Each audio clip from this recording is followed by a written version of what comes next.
Every day, SDPB connects South Dakotans with stories that inform, inspire, and bring us together. SDPB, good, useful, and full of wonder.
SDPB is your home for fact-based journalism, connecting South Dakotans with news they can trust and stories that matter.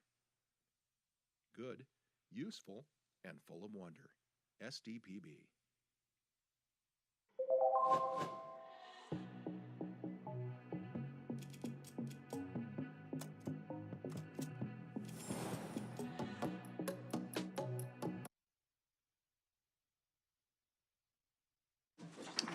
Well, welcome everybody.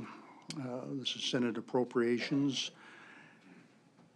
And just a reminder, everybody in the room, please turn off your cell phones. If you plan on testifying today, please sign in at sdlegislature.gov. Press the people icon next to the agenda on the home page and fill out the form, or you can directly do this on your phone by scanning the QR code on the agenda. And at this time, I'd have the secretary call the roll. Senators and representatives, or just senators. Miskivens. Here. Vilhauer. Here. Carly. Here. Voida. Here. Howard. Here. Foster. Zickman. Here. Lapke. Here. And Otten. All right, we do have an agenda, or a quorum. And at this time, Senator Voida, do you have minutes? I do. I move to approve the minutes of February 18th. We heard bills, Senate Bill 102, Senate Bill 106, and Senate Bill 222, and referred out Senate Bill 76 and 78. Senator Voida has made a motion to approve. It was seconded by Senator Vilhauer. All those in favor, say aye. Aye. I'll clarify on the record that that was February 17th, not 18th. Wow. Yeah. All right, we stand clarified. And at this time, Senator Zickman.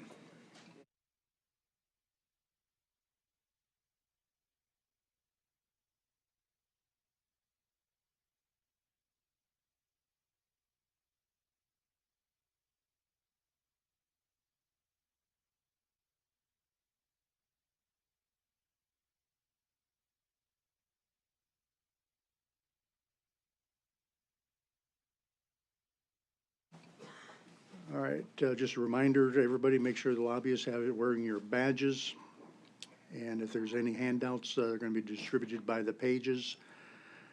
And we do have a couple pages. You want to come to the mic and introduce yourselves, dreams, aspirations.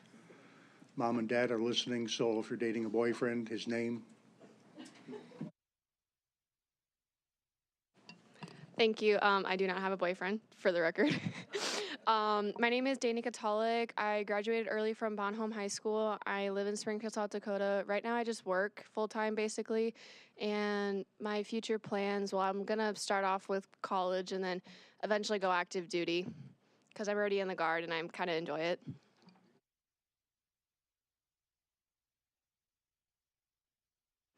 I'm Esther Burkhalter. I also do not have a boyfriend, but I am from Prairie City, South Dakota, and I hope to attend SDSU and get a business degree eventually. And your mom and dad are smiling. Any personal privileges in the room? Yes, Mr. Chair. Senator Howard. I do have a personal privilege. You know, a lot of spouses wouldn't surprise their spouse when the committee is at 7:30 in the morning, but mine does. So Mark drove out this morning and is going to enjoy the day in Pierre today. So thank you.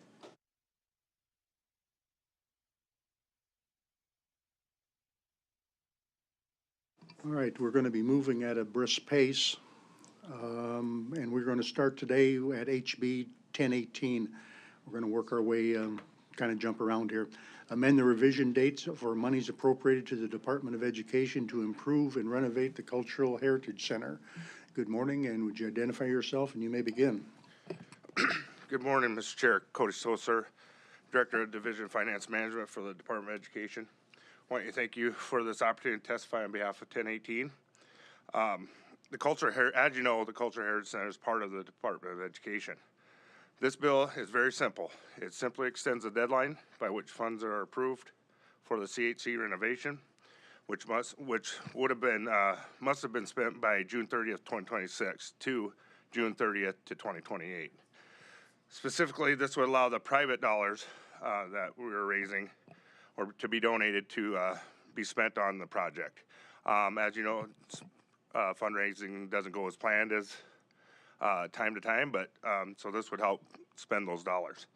A bit of background: in 2022, the legislature unanimously passed HB 1047, a special appropriation of $8.8 million, and the authority to spend up to $3.3 million in other funds, which the private donations were a part of, on museum exhibits. In 2025, an additional $1.5 million in tourism funds was added to help with the completion of the museum general construction. The appropriate $8.8 million has been spent on the CHC renovations.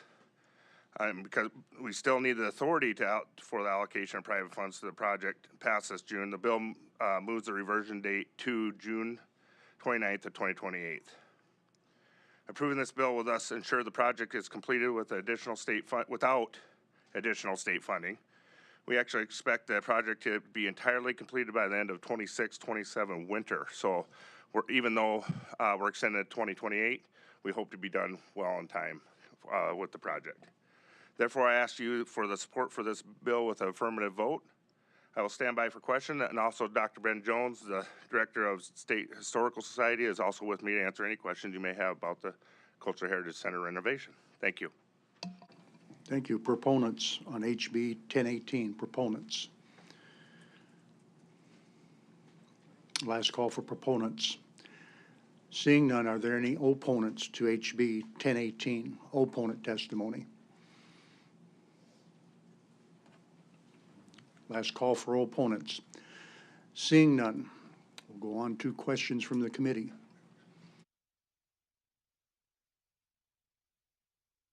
Seeing no questions, we're going to, yes? Yeah, just a question for whoever just presented. Thank you. Yeah, can you just one more time why you need that extra couple years, and if that's gonna, again, sometimes contractors, when things get extended, that can increased prices. So can you just explain both of those? Mr. Chair, yeah, so it's, again, we're talking about the private donated funds, which we need other authority from you guys to spend. It was slight delays in private donations ran by the Historical Foundation. They were kind of in charge of that with Dr. Jones helping with that. But those didn't come in as frequently as we expected. I believe we have over $1 million now in donations. We did secure, the foundation did secure a line of credit to cover this so we can keep moving on with the exhibits.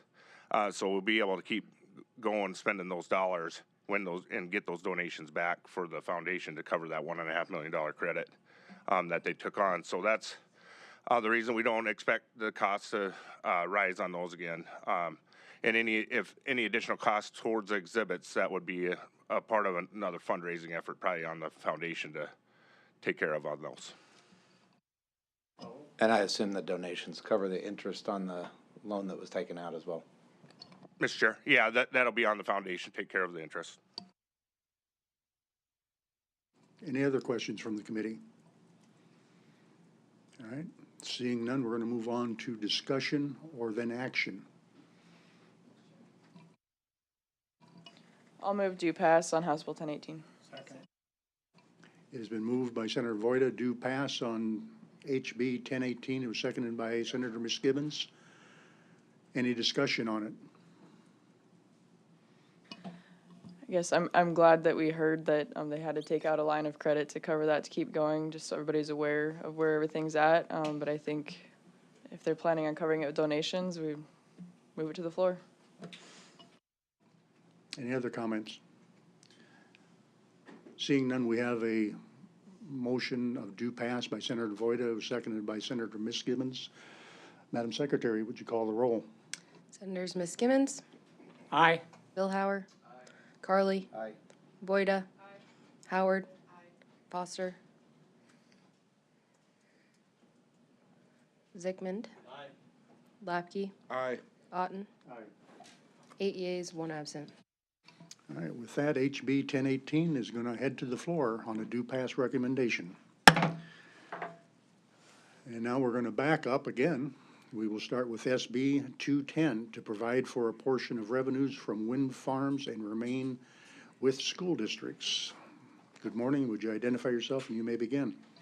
Yes, my name is State Senator Steve Kolbeck, District 2 in Brandon. Today I'm bringing a bill. It's basically a conversation that I think we need to have. It's a common sense bill. I didn't come with a lot of facts and figures, and probably going to be very different from other appropriations discussions, but I think it's time we do. Years ago, I used to be on the South Dakota Public Utilities Commission, and we used to start this weird thing that was new to South Dakota, and it was wind farms. So when we started to build wind farms in South Dakota, we thought that we were the Saudi Arabia of wind. You probably heard that a long time ago, that there was going to be wind turbines everywhere, and it was going to fix all of our problems.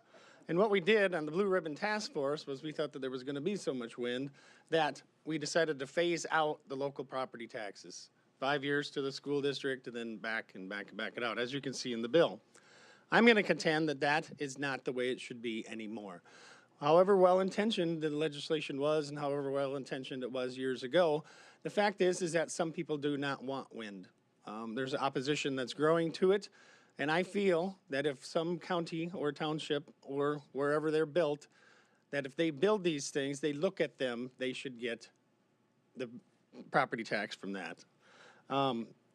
We do have moratoriums that go on in different counties. We do have other things that go. You can come up with conversations that have been happening in the southeast part of the state, sometimes the central part of the state. Sometimes these revenues or other things that can be built are stopped. I think that's what's changed. So while what once was a good idea, and all for one and one for all, I think that that is changing now, and that's why I'm here in front of you. You're probably going to hear opposition about, you know, we did the Blue Ribbon Task Force. If you take out the bottom card, it's probably a house of cards that's going to fall. You might even hear about a Jerusalem artichoke. You could hear about a pebble in a pond. You could hear about unintended consequences. But the fact of the matter is we were on the floor until 6 o'clock last night. We were talking about property taxes, changing them. We were talking about sales taxes, changing them. And this is no different. This is a change. This is an adjustment. This is something that I think we can do for the people who take on the risk to keep the risk and fill their own glass. We know that in school districts in the state of South Dakota, if you fill your own glass, you don't take sales and use tax out of general fund. So why not? Why not let those people who have built those wind turbines, who have built those projects, fill their own glass? That's what I'm asking in this bill. So with that, I know there's other people who want to speak, and time is money and appropriation, so I'll sit back and let other people, proponents. Thank you. Other proponents for HB 1018, proponents. Good morning. Would you identify yourself and you may begin? Yes, good morning, Mr. Chair, members of the committee. Kyle Shanefish, Senator for District 19. Since I was around back in the days of the Blue Ribbon Task Force, I thought I should come up here and just kind of give my perspective. I mean, I heard all the arguments for this at the time. I guess I never really agreed with it then. I still don't agree with it that, changed the formula on how the wind taxes were distributed. I represent a district that has some modest size wind farms, so I do want to know if this will help a couple schools in my district modestly, but it will actually help others around the state much more. But I'm here because I believe we represent the whole state, and I think helping schools in any of these situations is a good thing. Since 2016, I've also been here where there have been some modest changes to what happened with the Blue Ribbon Task Force here and there. It happened a couple times over the years, and things haven't fallen apart. So I don't think it will with this either. There's still a lot of resentment when it comes to what happened with this funding. I do personally know some farmers who allowed these to be built on their land solely because they wanted to help their school district. And I believe that's been the case where there's been, proposed projects around the state. It always comes back to, well, this happened with the wind money, so what are they gonna come for next? So I'd urge your consideration of this bill. Thank you. Thank you. Other proponents for HB 1018. Good morning. Identify yourself and you may begin. Good morning, Mr. Chair, members of the committee. My name is John Meyer. I'm superintendent of the Waverly School District. It's my privilege to appear before you this morning to offer my testimony in support of Senate Bill 210. You've already heard some of the background behind the other revenues equalization that wind energy revenues were wrapped up in 2016. And from my perspective at the time, it made a lot of sense to include that in that bill. When that law was passed, there were only 12 commercial wind energy projects in the state, impacting 12 school districts. Since then, the numbers have increased significantly. As of December 2025, we were up to 28 commercially producing wind energy farms, impacting 22 school districts. And just last week, our Public Utilities Commission approved permits for a 29th project to be constructed within the Hawkins School District. Wind energy production in our state, I don't believe will stop there. We're going to continue to see projects planned for, constructed throughout the state. Knowing this, the arguments about the haves and have-nots that really drove the other revenues equalization begins to lose merit. So what is the impact that these projects have on school districts? I'll use my own school district as an example of some of the positive and negative impacts. Our school district is located in the northeastern part of our state, right in the heart of the Coteau Hills. We have 4 wind energy farms that touch our school district. We have Crown Ridge 1, which went into production in December 2019, Crown Ridge 2 in December 2020, and Dakota Range 1 and 2 both went into production in January 2022. During construction, we did see a lot of negative impacts, some short-term, some long-term. Short-term negative impacts included having to reroute bus routes on the fly, as roads were spontaneously closed due to uncommunicated deliveries or construction efforts. We even had a couple students who were driven off the roads by inattentive construction and delivery drivers. Long-term negative impacts, our township roads still bear the scars of the beating that they took during the delivery of construction materials. And those township roads, they are primary bus arteries on our bus routes. We're seeing our school bus fleet is seeing a significant decrease in the life expectancy of our school buses. We're seeing more chassis issues pop up that we can't fix on a bus. Passing SB 210 won't rectify all those negative consequences, but it will go a long way toward helping us bear the financial burden we still do realize from those. Some of the positive impacts. Our district has chosen to set aside the vast majority of the revenues we do receive from our wind towers into a capital projects fund. Because of that revenue, we are currently in the beginning phases of a $6 million academic addition to our school facilities. 50% of that is going to be paid for solely through wind energy funds. The remaining 50% is going to be paid for through capital outlay certificates. That means there's no impact to our taxpayers on building that academic addition. In addition, while simultaneously planning for that addition, we've been able to decrease our capital outlay tax levies from $3 per thousand to $2.65 per thousand.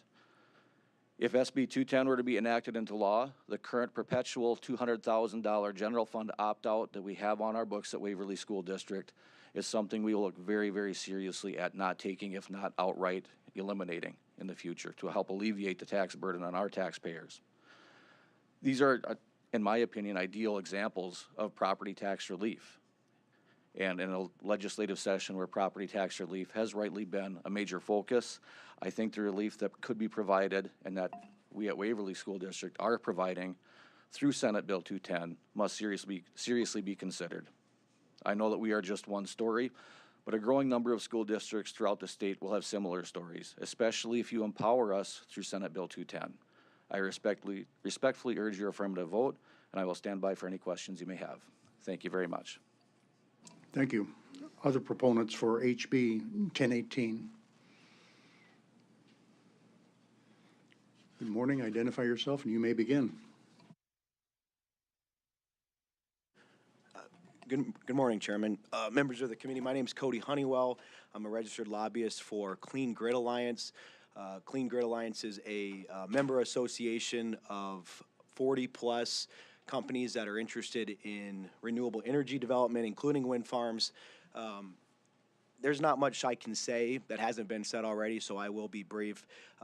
We support this bill. We think it keeps tax revenue local. It keeps it in the school districts, which is important.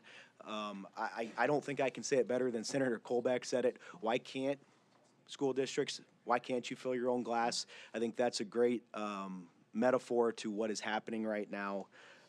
If a county wants to encourage development, if they think it's right for them, if they think a wind farm is going to be productive and a benefit to their county, I think they should be able to reap those rewards.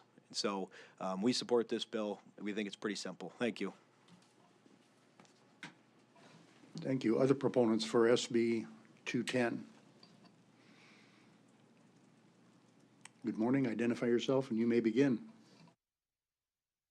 Good morning, Mr. Chair, Committee. Kent Rowe, District 4 Representative. I represent 6 counties in northeastern South Dakota, including Connington, Clark, Grant, Roberts, Hamlin, and Dual.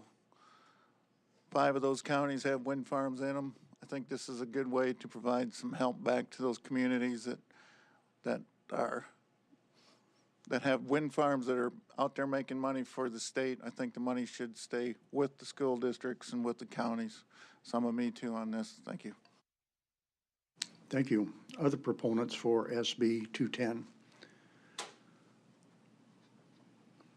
Last call for proponents of SB 210.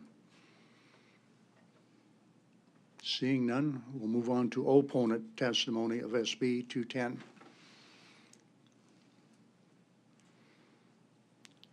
Good morning. Would you identify yourself and you may begin? Thank you, Mr. Chairman, members of the Senate Appropriations Committee. Good morning. My name is Diana Miller, and I'm the registered lobbyist for the Large School Group. And I want to thank Senator Colbeck for bringing this bill, because we always like to talk about formula and how this came about. And obviously, Senator Shane Fish was around. I, too, was around when the Blue Ribbon Task Force passed. And I think a little bit of the history, not a lot, but that was a well-negotiated agreement with the following people. Farm Bureau was in the discussion, and you're going to probably hear from them today. Educators, parents, the governor's office, legislators, and citizens, school board members, all of the education community. It was done over a summer in a pretty lengthy period of time. And the fact of the matter, it was highly negotiated. Prior to the Blue Ribbon, the formula was unequal distribution. And what Senator Colbeck is talking about and trying to change in Senate Bill 210 is the section that was most hotly debated. That's the section we call other revenue. And other revenue, if you happen to be lucky enough to be living in a certain part of the state, you reap the benefits of that local revenue. The other people in the state and the school districts did not. And we tried to find a way to equalize it across the state of South Dakota for the benefit of all schools and children. And I think we came as close as we possibly could. For example, and we'll talk about the win, but those there were 5 pieces to the other revenue. And the huge ones were, and I'm only going to list the huge ones because there were some minor ones that we didn't include. But the big one was bank franchise tax.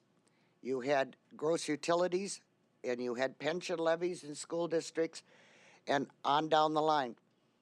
And that was distributed to the local school district in that area. Well, the other schools didn't benefit. So consequently, we had just started, as Senator Colbeck mentioned 10 years ago, that the wind farms were becoming in and being developed. And that was the highly debated negotiations, and we had to agree to some formula for that. As Senator Colbeck stated, he feels that the wind farm money isn't going to the local school districts. It is. It is counted, and I want to emphasize that, it is counted as local effort. And it was done through a phased down process. First year they got 100%, second 80, 60, 40, and finally brought into the entire formula. That way, the local effort across the state that you see at the end when you have your final general bill that sets the levies and sets the amount of state aid is somewhat equalized. Now, the question becomes, is that fair? Well, I think the question, if anything, is it fair? We feel it is fair because the first pour into that glass is local effort. And when you have a lot of local effort, as you have some school districts that don't even get state aid because they can generate enough in local effort. You pour the local effort in the glass, then you pour the state aid. If you make this change that they wish to do, oh, I forgot one other thing at that time. The phase-in was for the current wind farms, and any new ones coming in would start over in the process. So they would get the first year all of their local effort. So when you look at the formula, if you start changing things, not only will a number of schools want some things back, I represent some schools that would like their bank franchise taxes back and their gross utilities money back, and many schools would like their pension levies back. But it was a long, hard battle, and we surveyed all the school districts. Did we have unanimity in wanting to do this? No. I don't think in South Dakota, with the diversity we have, you can get 100% unanimity, but we came as close as we could. And the agreement was that all of that had to come into a formula to try to equalize the distribution, and we, in turn, the Governor Dugard at that point would offer a 1/2 cent sales tax. We felt it was worth it to do that, and the schools agreed. Then wind people agreed, and the Farm Bureau people agreed. And the fact of the matter is, if you change this particular formula, you're going to change the student amount, and you're going to change the overhead in the formula. Because there's not difficult to understand, but it's complex, the way in which we figure state aid and the overhead costs and per pupil. This current formula, even though it has been in existence for a while, I want to compliment Senator Soholt at the time and Representative Jackie Sly at the time. They brought all of these groups together, and we haggled it out, so to speak. Some of those meetings were not particularly fun, but we got through it. This formula provides somewhat, I'm not going to say total, but some stability to school districts across the state. And why did we want stability? Because prior to that, prior to the blue ribbon and the new formula, the inequities existed statewide, and schools were very unhappy about that. And for many years, some schools reaped the benefit of those loopholes because of where they were. If they had a project or something like bank franchise or whatever located in their area. I have long been a defender of that formula and will continue to defend that formula. But if you're going to make, and I understand Senator Colbeck wanted to have a conversation. We're willing to have a conversation, but I think you need to bring all groups to the table. It can't just be wind farms and new development and that type of thing. But when they comment that the revenue doesn't stay local, it does. It stays local because of local effort. And that's important to remember. I think also at this particular point, we also had negotiations, and I will mention that because I don't want to leave anybody out. We had mentions on sparsity, and we had small school factor. All of that got into the whole arrangement with the schools. In this particular bill, at this particular time, I think we would have to spend a great deal more time because basically everything is the same except in section 1 when you get to section 15 and 16, or 15 basically. But I think you also need to include 16 because that's the per student. So, Mr. Chairman, at this particular point, I would ask you respectfully to oppose Senate Bill 210 and defer it till the 41st legislative day. And thank you, and I'll stand by for any questions. Other opponents on SB 210? Opponent testimony. Good morning. Identify yourself and you may begin. Good morning, Mr. Chair, members of the committee. My name is Grant Judson with the Bureau of Finance and Management. Senate Bill 210 proposes to exclude wind energy tax revenues from the state aid to education formula, allowing certain school districts to keep 100% of these funds outside of the formula. While this may sound beneficial for a few districts, it undermines the fairness and equity that our current funding system was designed to protect. As part of the Blue Ribbon Task Force, 6 revenue sources were identified as having the character of a state tax and therefore should be counted as local effort in the formula. These include gross receipts tax on utilities, local revenue in lieu of taxes, county apportionment of revenue from traffic fines, county revenue in lieu of taxes, renewable energy taxes, and bank franchise tax. Before these revenues were included in the formula, there were essentially extra money for some schools, creating large inequities unrelated to students' needs. For example, in fiscal year 2015, Hardin County received $3,219 per student in other revenues, while T area received only $104 per student. Why should one district have thousands more per student for general education simply because of geography or utility taxes? That is exactly what the Blue Ribbon Task Force sought to correct. Senate Bill 210 would reverse the progress by excluding wind energy tax revenue from the formula. Today, about $1.6 million in wind tax revenue from 14 school districts is equalized into the formula. If this bill passes, these 14 districts keep all that other revenue. The other 133 districts lose out because the formula becomes less equitable. This is not just a bookkeeping change. This bill has real negative impacts on state aid. The overhead rate for all schools drops from 38.8% to 38.57% because separating out the wind tax revenues makes the state aid pie smaller. The reduction in the overhead rate decreases the per student allocation from $7,498.84 to $7,486.41. That's a roughly $1 million general fund reduction in state aid across all districts. And as more wind farms are equalized into the formula, this impact will grow, further eroding fairness and funding stability. If we start carving out wind tax revenue, what stops future efforts to exclude other sources? This bill begins to unravel the very foundation of our funding formula, which was built to ensure fairness for every student, regardless of where they live. Senate Bill 210 benefits a few districts at the expense of the entire system. It reduces state aid, creates inequities, and opens the door to dismantling a formula that was carefully crafted to serve all students fairly. Please oppose Senate Bill 210. Thank you, and I will stand by for questions. Thank you. Other opponents to SB 210? Good morning. Would you identify yourself and you may begin? I certainly will, Mr. Chair. My name is Rob Munson. I'm the Executive Director for School Administrators of South Dakota. And this morning, I'd love to talk to this committee about something you don't get enough of, and that's data centers. You probably haven't heard anything on data centers. Actually, I want to talk about solar farms and maybe nuclear plants, because those will be the next carve-outs you will see in the funding formula.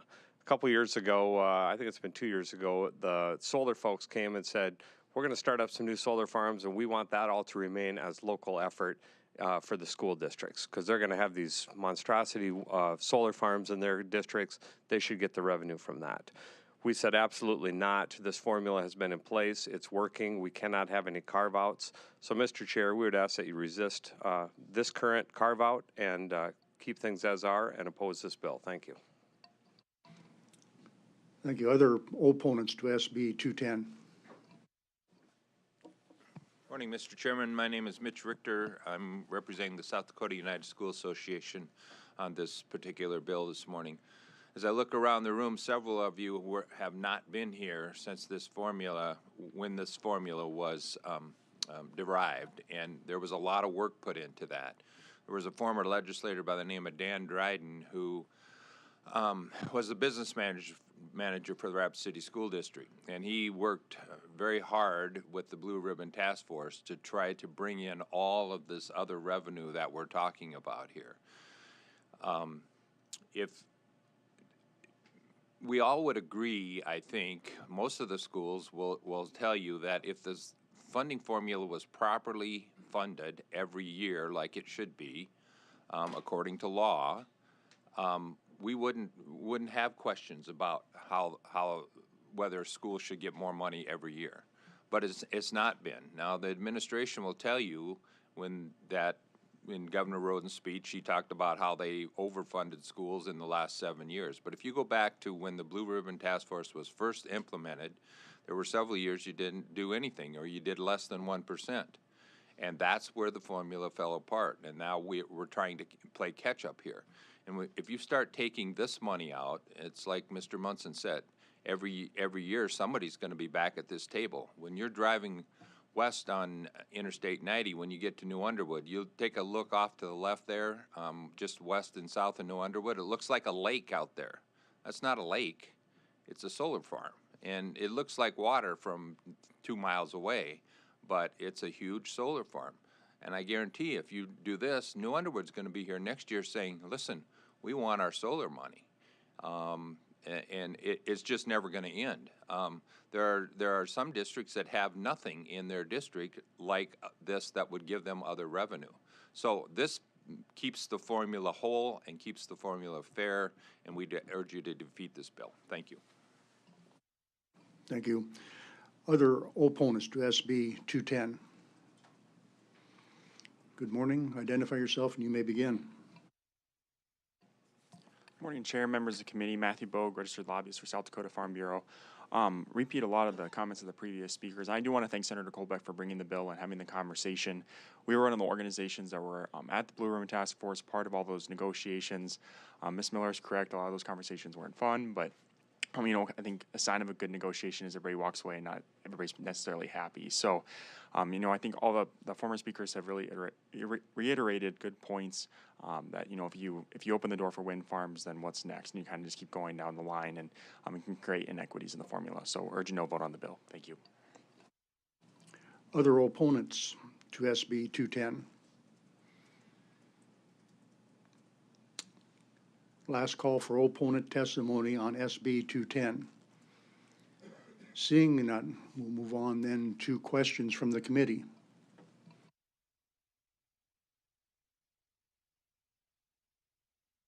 I get excited, No rebuttal? Rebuttal.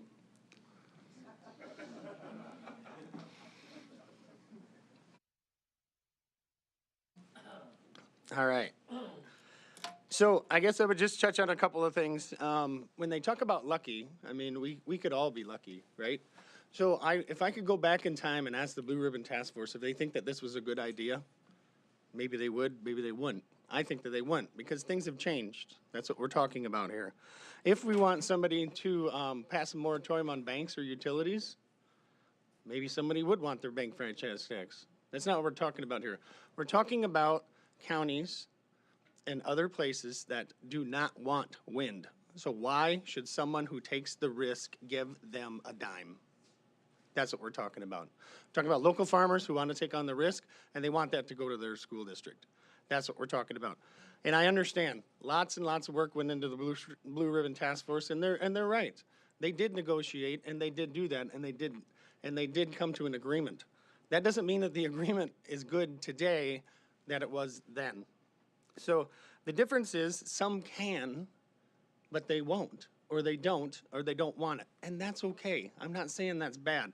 I'm just saying that the person who did should benefit. That's all. Banks are everywhere. Utilities are everywhere. All of that other stuff that they talked about, all of that other, this redistribution of wealth, if that's a great thing to do, then let's do that for the counties too.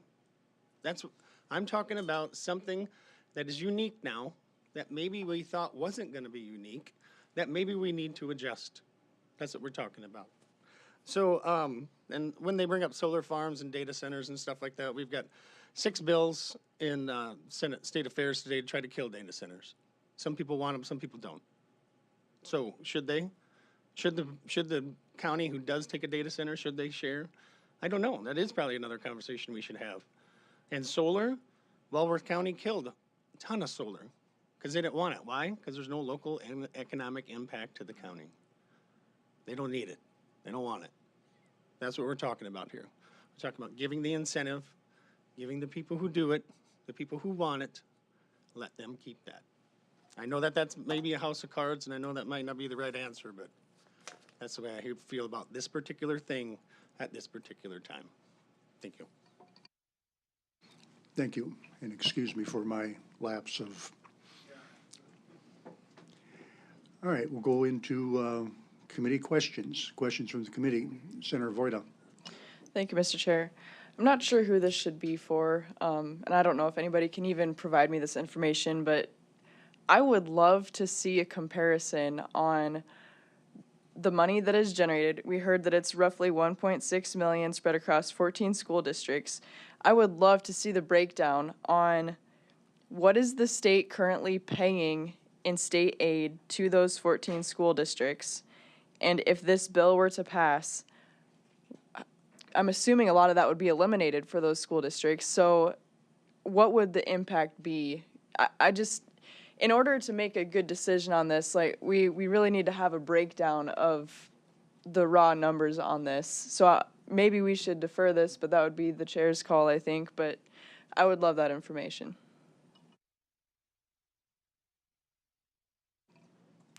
Good morning, and would you identify yourself, and you may begin to answer that. Mr. Chair, Grant Judson of the Bureau of Finance and Management. I would have to follow up with that information. I don't have what those 14 school districts are currently receiving in state aid. I'd have to follow up with that. So.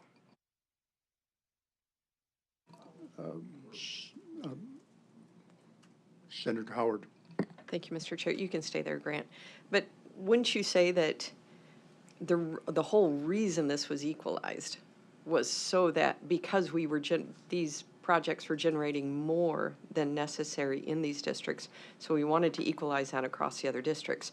So the number, you may not have the exact numbers, but you could probably say that this would more than cover state aid, but it spills over and it helps all the other schools as well. Whereas if this is taken away, yeah, we won't have to pay state aid to those schools, but we're going to have to pay more to all the other schools. Is that apt?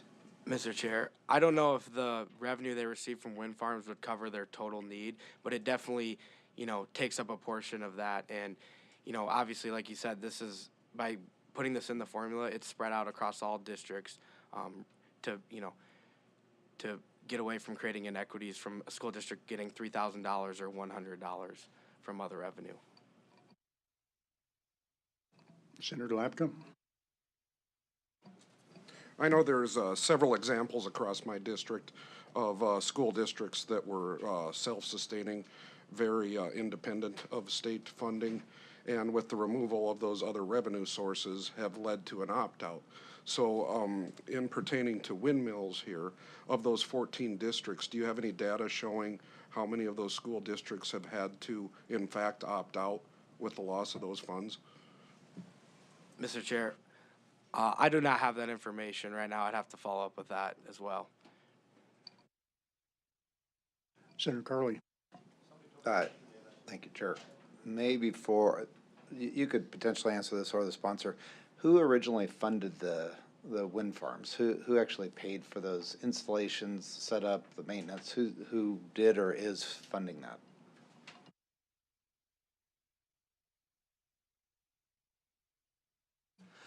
Senator Steve Kobeck, District 2. I can tell you that it depends on the project. A lot of the projects are enter into what's called a purchase power agreement. So they're going to find an electric company, either Basin Electric or any other large electric company who wants to buy that power. And then sometimes it's a third party, a NextEra or somebody like that will buy that. But there's no, it's all private capital. I'll put it that way. But it depends on how the electricity is used, if the company owns it, or if a third party owns it, and then they enter into what's called a purchase power agreement. Follow-up, thank you. And so if a private entity is building that, they're generating revenue off it, and then a portion is at this point going to the state. Is any other portion of that revenue generated off that going anywhere else other than the original entity, maybe the local owner of the land, and then also now back to the state? In a 30,000 foot level, yeah. Each one of those turbines is worth anywhere from $10,000 to $15,000 a year. So that's what the landowner would get, plus all the residuals off of that. The revenue from the turbines to the power company, that's all going to be in the purchase power agreement. That's usually on they call it a 20-year PPA, a 20-year purchase power agreement. So they determine that before. But the only solid answer I can give you is yes, that there are land payments made to each landowner. Senator Vilhauer. Thank you, Mr. Chair. First of all, probably a smaller question. I forget who made the comment about damage to township roads.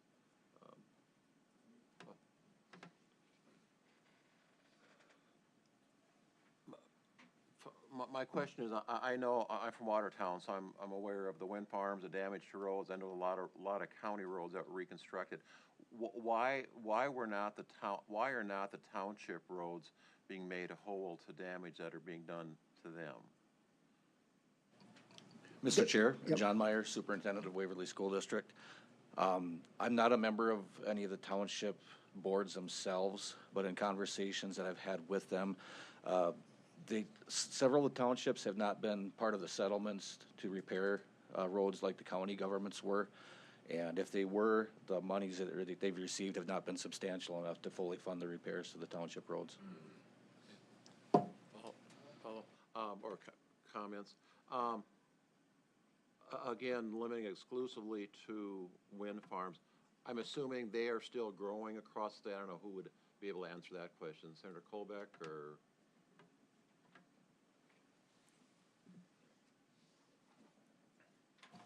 Mr. Chairman, Steve Kobeck, State Senator, District 2. Can I give some color to the last question? Well, I'm asking you, are wind farms still growing or across the state? Yes. Long story short, yes, they're hoped to have more wind. Depending on the production tax credit, and just to be clear, a production tax credit is a credit that is given, but companies are held harmless. So collect and remit, collect and remit. Right now, they do not collect that from a user. If that was to go away, they would collect that from the person using the electricity, the customer, and then remit that tax. So right now, that is still in effect, and there are still wind farms being planned, I would say. Thank you. Other questions from the committee? Senator Howard. Thank you, Mr. Chair. So question, I don't know who this is a question for, but so it's my understanding, I just want to verify there were 12 projects at the time. So question, have those all been equalized? And then additional question, I think I heard that there's been 14 projects since then. Where are they at in the process?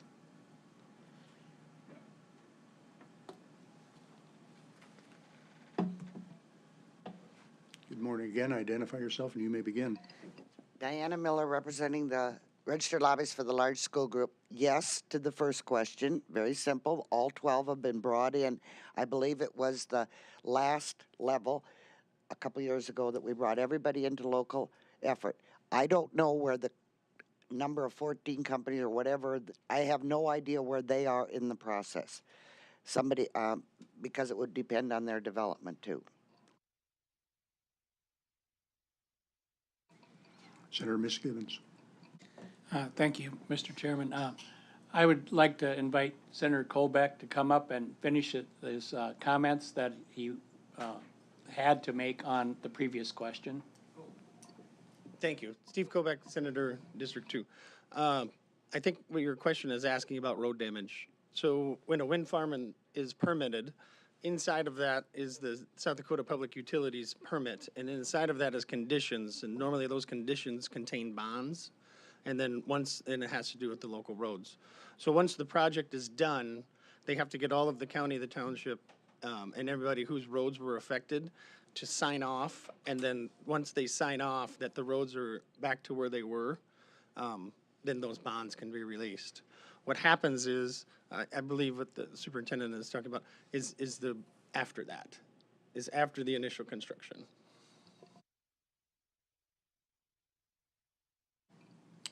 Okay.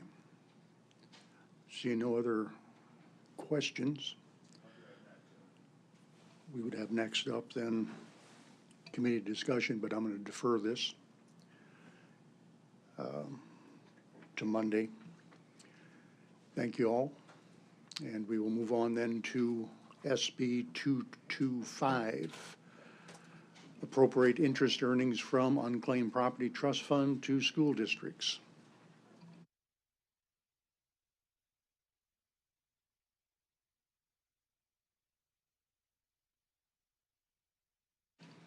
Good morning. Identify yourself and you may begin. Mr. Chair, Senator Mark Lopke, District 23, McPherson County, South Dakota. I guess I bring to you today Senate Bill 225, an act to apportion interest earnings from the unclaimed property trust fund to school districts.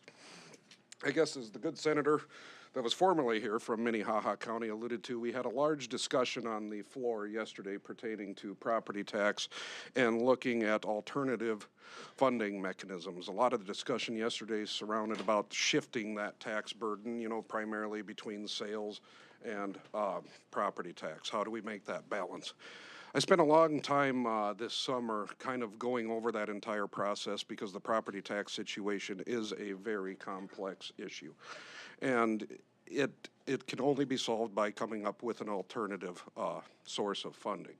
And that's, I guess, where this basis for this bill has come from. Because while we're shifting taxes in the other way, what this unclaimed property trust fund gives us the opportunity to is to create a self-sustaining revenue generator that's not going to have any implications upon taxes, and it will act independently of such. Farther research showed that some of our neighboring states, North Dakota, Nebraska, Texas even, has put their unclaimed property in a trust fund in order to supplement education. Because that's one of the largest drivers here across the state. 56% of the property tax dollar is committed towards education. You get into more rural areas, such as my district, we're well into the mid 70% of the property tax dollar. Now, while the way that this is set up now, this wouldn't be eligible to be implemented until fiscal year 2028. So there's a little bit of time here, and I guess that's kind of the basis of it, is it's a little bit of a out-of-the-box thinking, forward-looking, trying to develop a revenue source that's going to sustain and support our schools. It'll be rather nominal in the implementation of it, but as time goes on and that trust fund would continue to grow, we're looking at a substantial source of revenue for our schools, taking that burden off of the taxpayers and alleviating it to a degree. Because at the end of the day, our schools are important. I mean, number one, we need to provide an education for our children, and we have to get them set up to succeed in life.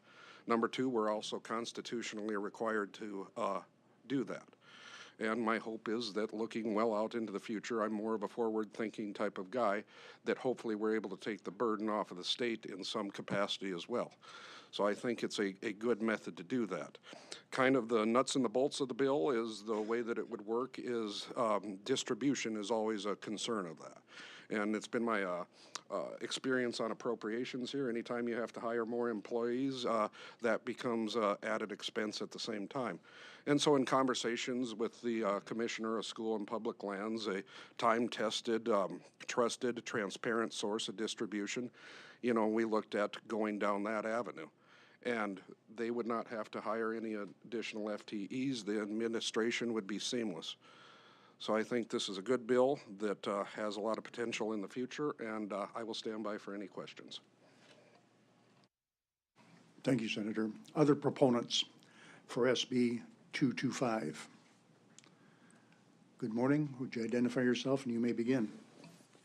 Good morning, Mr. Chair, members of Senate Appropriations. Heath Larson, Executive Director, Associated School Boards of South Dakota.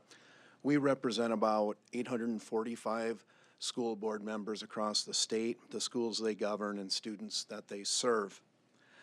We rise in support today for Senate Bill 225 and appreciate for support for the good senator bringing this forth.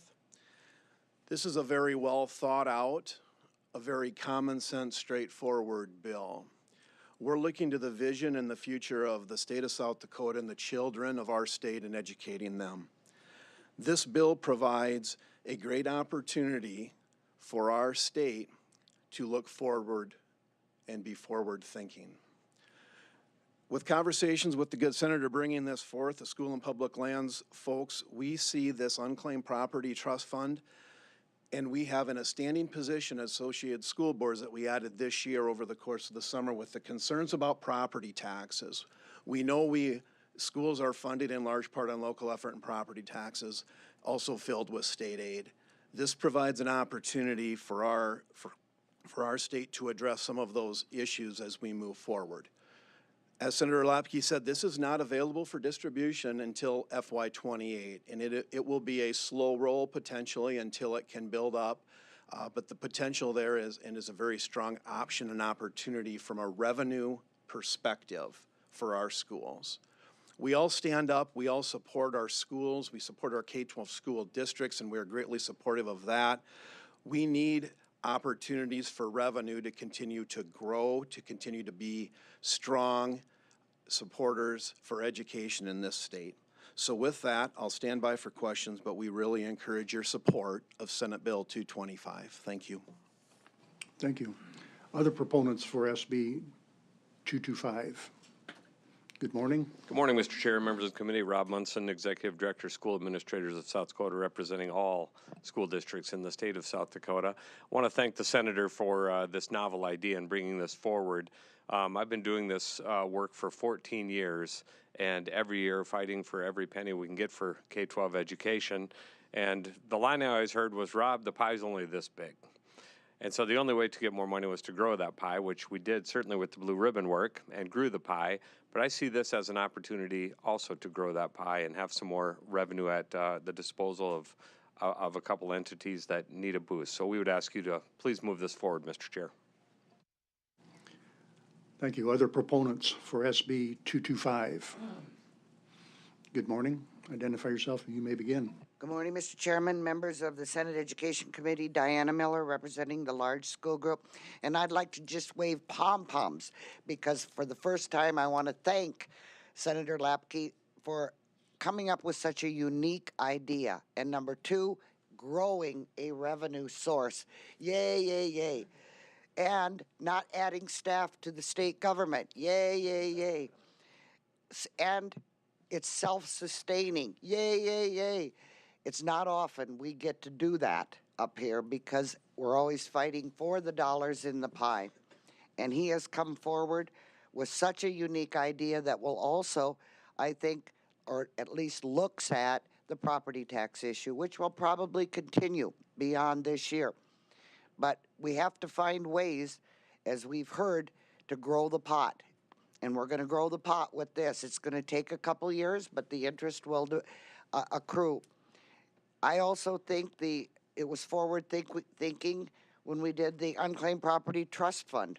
That, is unique. At least we're looking ahead to the future. We're not stuck right here and saying, we can't do anything. Here's where we are. And I know you guys struggle all the time, men and women. I didn't mean just guys, men and women, struggle with who gets what and how much. And this particular bill really provides for the future an opportunity for you to look at additional revenue to be distributed among school districts. And so I congratulate him and thank him for such a forward-looking bill. So, Mr. Chairman, I would ask that you pass Senate Bill 225 because it's really worth cheering about. So thank you. Thank you. Other proponents for SB 225? Mr. Chairman, Mitch Richter, South Dakota United School Association. A couple of weeks ago, I was at a Cracker Barrel, and the school funding came up, and several audience members asked what happened to the video lottery money, and that was 30 years ago, and people are still remembering the video lottery money. And when I was chair of appropriations, when we had Cracker Barrels, part of my job, I thought, was to explain to folks how much money it took to run state government. And I think it's incumbent upon you to remind people that the education budget's $700 million and the video lottery only brings in 125. And so there has to be a number of funding sources for education, just generally for state government. But I too would applaud Mr. Lapke for bringing this forward. I think it adds another funding source that will grow over time, which I think is good. We have to remind the public how much the budget is. It's a big number, and I think it's a bigger number than most people can really grasp when you're just looking at your local school district, and then you take that times 146 other districts in the state and add those up. It's a ton of money, and we're always looking for funding. That probably will not change, but we would urge you to pass this bill, and let's set this up for the future. Thank you. Thank you. Other proponents for SB 225? Good morning. Good morning, Mr. Chairman. Representative Kaylee Knowles from District 20. I'm from Mitchell, South Dakota. I also represent some small schools, small towns in my district, and I just encourage your support of this bill today. It is a really unique way of thinking and funding really one of our state core priorities, which is our children. When we talk about building the workforce in this state and keeping kids here, it starts with that education level, and I think this would add just a great source of revenue. As all the proponents, I won't take up more time, but I'm more of just a me too, and I really urge your support today. Thank you. Thank you. Other proponents for SB 225? Proponents for SB 225? Seeing none, we'll move on to opponent testimony on SB 225. Opponent. Good morning. Would you identify yourself, and you may begin. Good morning, Mr. Chair, members of the committee. Derek Johnson, representing the Bureau of Finance and Management, up here today to ask you to please oppose this bill. As you all recall, I'm sure you recall Senate Bill 155 from last year, but this bill would result in a significant loss to ongoing general funds. And if we were to look back to that bill, which is now South Dakota Codified Law 43-41B-24.3, the general fund share from unclaimed property receipts is stepped down over the course of 10 to 12 years. For this year, it's at about $61.4 million, and then it moves down to $58 million in 2027, $54 in 2028, and et cetera, all the way down to $25 million. Now, the estimated earnings from the Unclaimed Property Trust Fund at this point in time, based on my best estimates, are essentially for this current fiscal year, it's $0.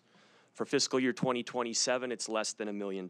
But from there, it begins to grow. FY28, likely greater than $6 million. FY29, likely greater than $10 million, and so on.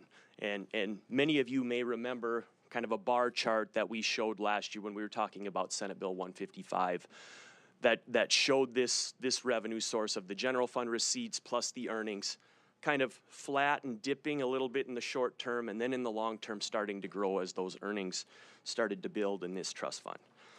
One thing I'd really like to clarify is that this bill does not change or grow a revenue source. The revenue source is already created from last year.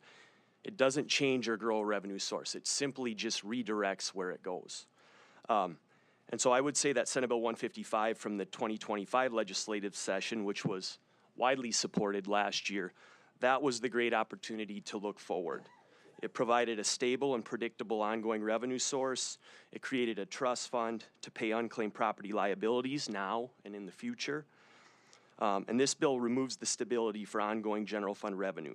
It creates a declining ongoing revenue stream for unclaimed property for the general fund.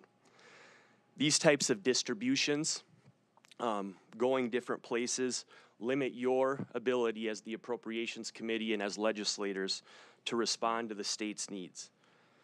The current law, the current plan, allows the legislature to respond to the needs of the state on a year-by-year basis, whether that be K-12 education, reducing property taxes, reducing other taxes, or any other need that arrives at that time.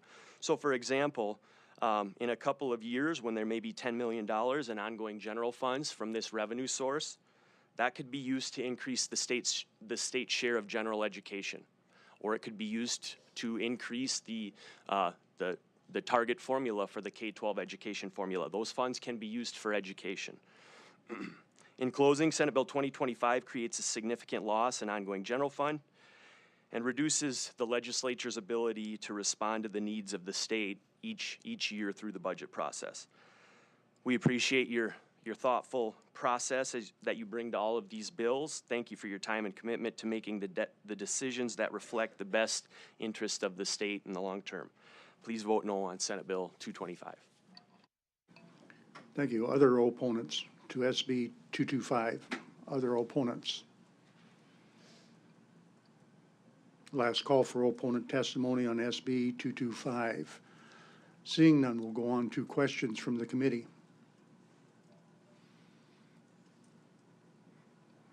Senator McGivens. Thank you, Mr. Chair. I keep on looking at the time clock. Sorry, my deepest apologies. Rebuttal. And I will give kudos to the vice chair. This is a unique thought process. So anyway, rebuttal. Mr. Chair. Thank you, Mr. Chair. So just in some of the concerns, you know, I think Senator Voida pointed it out in one of the last bills that we heard. You know, some of the equalization things are causing some confusion out there, and really it's kind of a trade-off. If the dollars are saved there locally, they can be saved then at the state level and redistributed from the state. So I think it kind of fixes it itself, because like one of the problems that we have here, one of the testifiers mentioned that I hear about quite a bit of the time is the transparency of it. The video lottery initially was intended to go to the schools directly, and that's created a little bit of confusion. And I find that interesting here is this is one of the first bills that I've brought that I've actually gotten a fair amount of feedback from the public, not getting yelled at, but rather thanking me and being supportive of it. So I think it's something that's easily understandable. I think that hopefully it kind of saves us money at the state level, does it in a transparent manner that our constituents appreciate and approve of, and I would appreciate your support on this bill. Thank you, Senator. Now we will move on to questions from the committee. Senator Misgivens. I don't know if this is in order. She's not a testifier, but I was curious if Senator Howard had perspective because of her contribution in this fund, if she had perspective on this bill. Mr. Chair. Senator Howard. I do. Thank you for that. I would be an opponent of this. I do believe it's too soon to just basically undo what we just agreed to last year, which took about 7 years of effort to come to the consensus on that bill. So kudos to the prime, but I do disagree with going down this road right now. Senator Vilhauer. Thank you, Mr. Chair. A question for the prime on this. Are you envisioning changing anything else? Okay, this money now does not go into the general fund. Are you envisioning any other changes relative to state aid, for example? I mean, or will this revenue be totally removed from the general fund without any kind of offset coming back to the general fund? Well, my hope would be that, you know, in the implementation of it, while the amounts are rather nominal, you know, that's the advantageousness of having the step down of it. We have time to see how it works, how it develops, and I think over that period of time we'll be able to determine that, because as it initially is, it's a supplement. And I hope that eventually, and that's why it's important to look ahead here and not just what's right in front of us, that that amount becomes substantial enough that we're able to pare back both the state aid and property tax and save dollars in that manner. Comment? Comment? I was part of the committee also that looked at this, working with Senator Howard, and I remember the graph that was referred to. I mean, I was very concerned about the loss of the unclaimed property, but I think the trust fund concept made sense to me, and I supported it. And I remember the graph where we show the unclaimed property as being stepped down, but then to offset that, the interest earnings coming back up to offset that to a large degree. I'm very hesitant at this point. I love the compliment the good senator on this. I love the concept, but I'm very concerned about what that might do to our plans longer term relative to those interest earnings that we were looking at as we implemented the trust fund for the unclaimed property. Questions from the committee?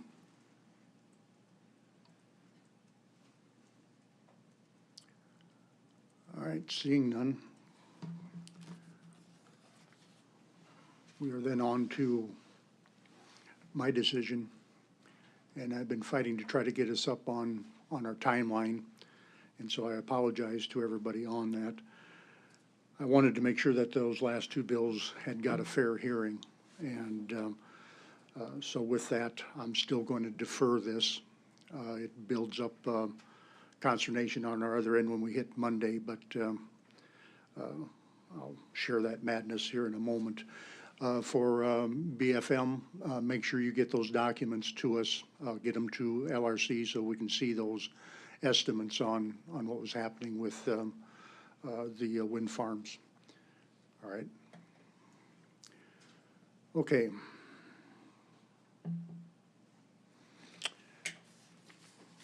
For the committee, we'll be starting at 7:30.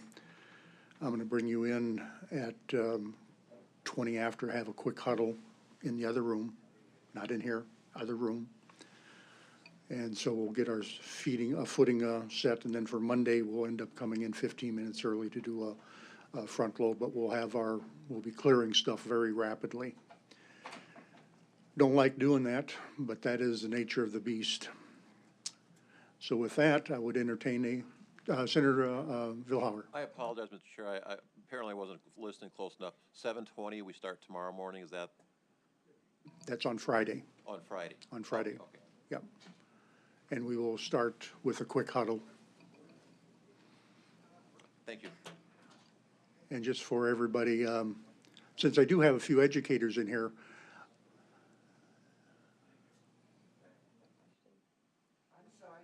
since we do have a few educators here, and I came from the Blue Ribbon Task Force, there was something that was mentioned that wind was diminishing, but coming from that Blue Task Force, I can assure you that there was plenty of wind in Pierce, South Dakota. So, with that, I just had to do that. Anyway, Senator Howard. Thank you. I'm sorry. So, do we not have bill hearings tomorrow? Bringing everybody up to speed. Get to my tomorrow. We will have staff briefing at 8 o'clock. We'll be talking about Medicaid utilization. And then from 10 o'clock to noon, we have JCA. Thank you. And then we go Monday then, or Friday, we'll be starting at 7:30 for the Senate. And we'll be here just a few minutes early to talk about the two bills. And then we will move on. So with that, since everybody now is identified and informed, Senator Voida. Mr. Chair, I move we adjourn. Senator Voida has moved to adjourn. It was seconded by Senator Lapka. All those in favor of adjournment, say aye. Aye. All those opposed, we stand adjourned. SDPB brings you closer to your government. With gavel-to-gavel coverage of the South Dakota legislature and in-depth reporting from peer. Good, useful, and full of wonder. SDPB.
From early learners to lifelong students, SDPB inspires curiosity through trusted educational programs and resources for every stage of life. Good, useful, and full of wonder. SDPB.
When South Dakotans need reliable information, SDPB is there providing updates and coverage that keep our communities safe and connected.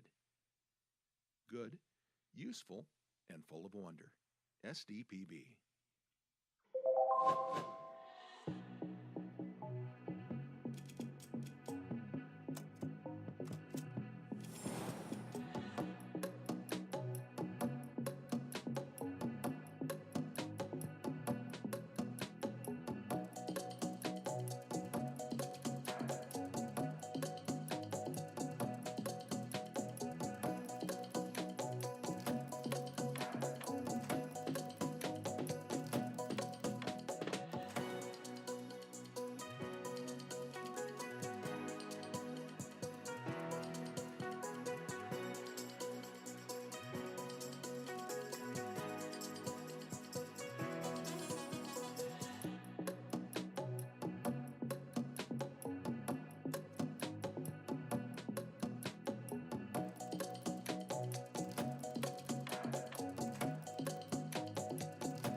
SDPB celebrates South Dakota's student athletes with live coverage of SDHSAA state championships, sharing the excitement of hometown heroes. SDPB, good, useful, and full of wonder.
from choir to debate to theater.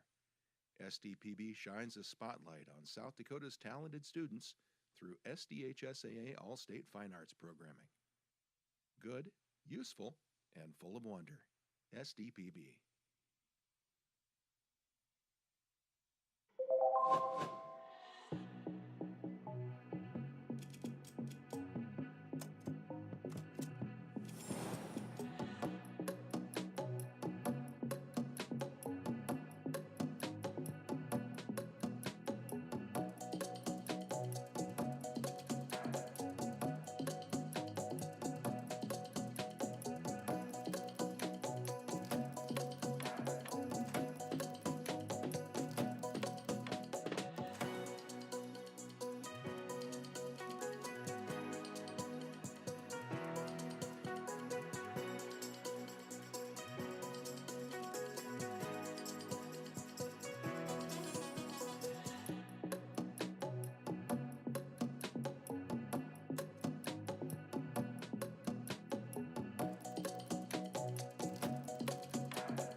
Every day, SDPB connects South Dakotans with stories that inform, inspire, and bring us together.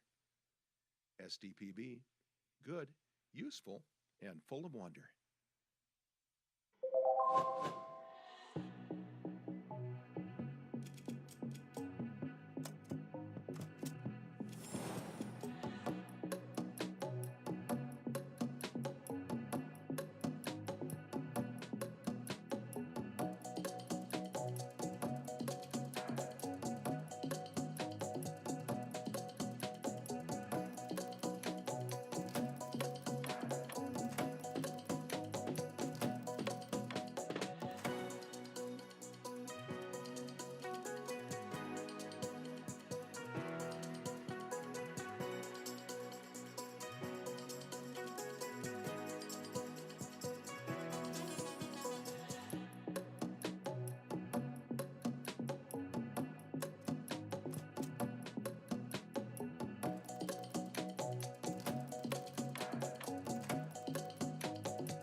SDPB is your home for fact-based journalism, connecting South Dakotans with news they can trust and stories that matter. Good, useful, and full of wonder. SDPB.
From children's programs to in-depth documentaries, SDPB sparks curiosity and lifelong learning in every South Dakotan.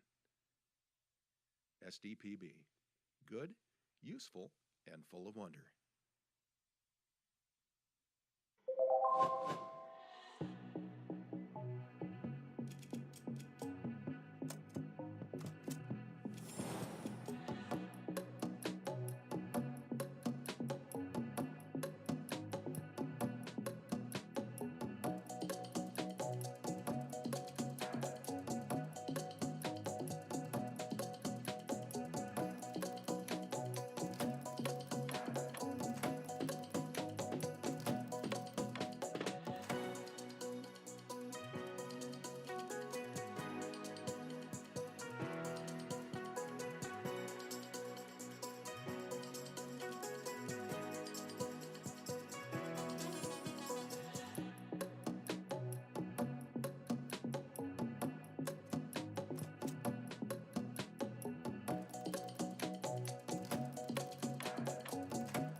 SDPB brings South Dakotans together, telling the stories that unite small towns, big ideas, and the people who make our state shine.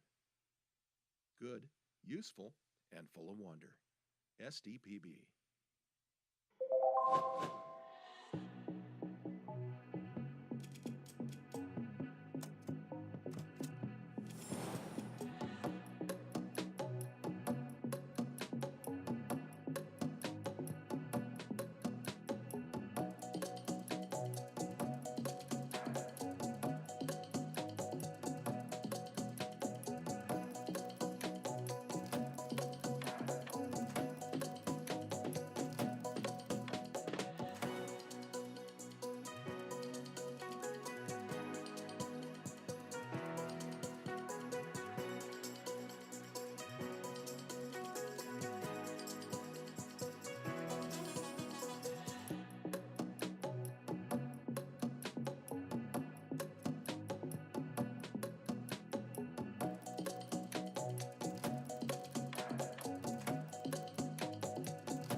SDPB shares the voices and experiences of South Dakotans, preserving our stories, our culture, and our sense of place. SDPB, good, useful, and full of wonder.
As South Dakota's public media network, SDPB serves everyone with transparency, integrity, and commitment to open access. Good, useful, and full of wonder. SDPB.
SDPB helps shape South Dakota's future by educating, informing, and inspiring the next generation of thinkers, leaders, and creators.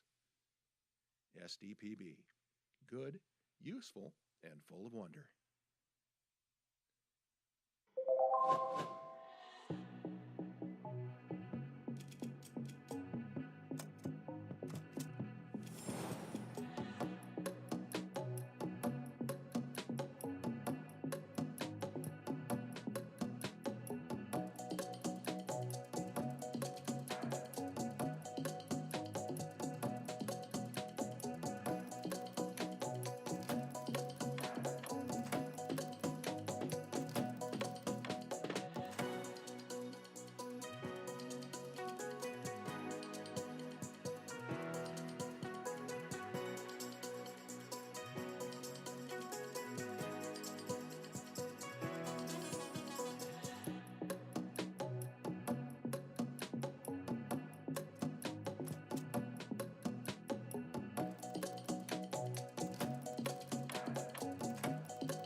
SDPB serves South Dakota through an interconnected communication system that is on 24/7, 365. The first place for Amber Alerts, public safety announcements, and EAS messages. SDPB keeps public servants and citizens informed. Good, useful, and full of wonder. SDPB.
SDPB brings you closer to your government.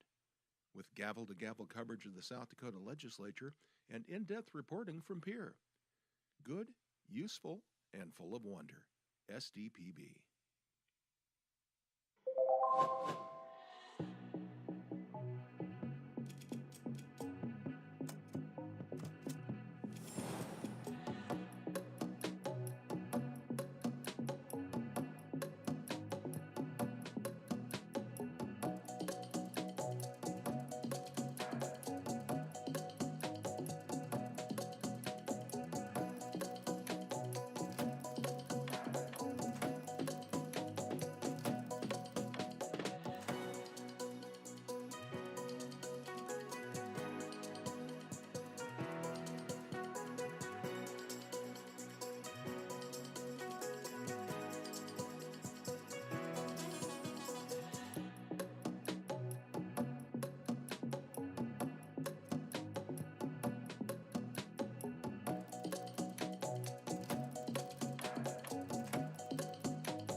From early learners to lifelong students, SDPB inspires curiosity through trusted educational programs and resources for every stage of life.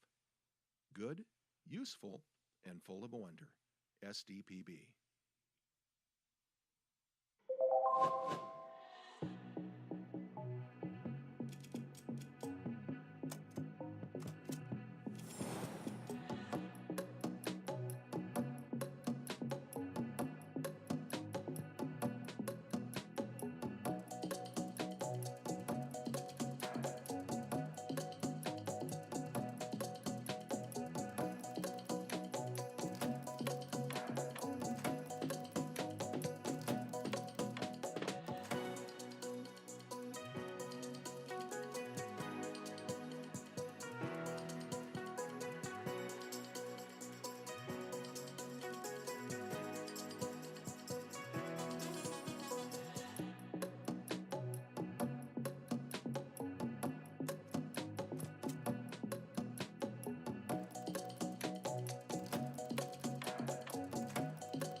When South Dakotans need reliable information, SDPB is there providing updates and coverage that keep our communities safe and connected.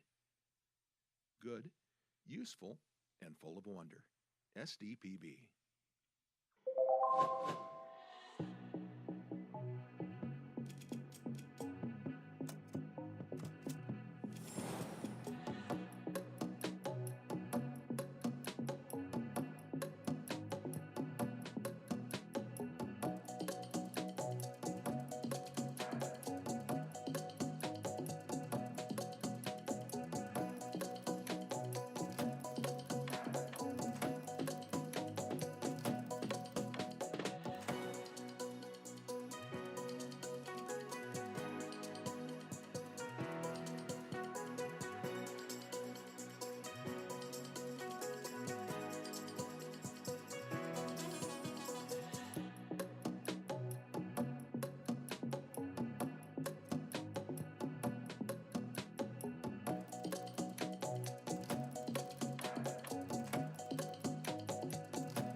SDPB celebrates South Dakota's student athletes with live coverage of SDHSAA state championships, sharing the excitement of hometown heroes.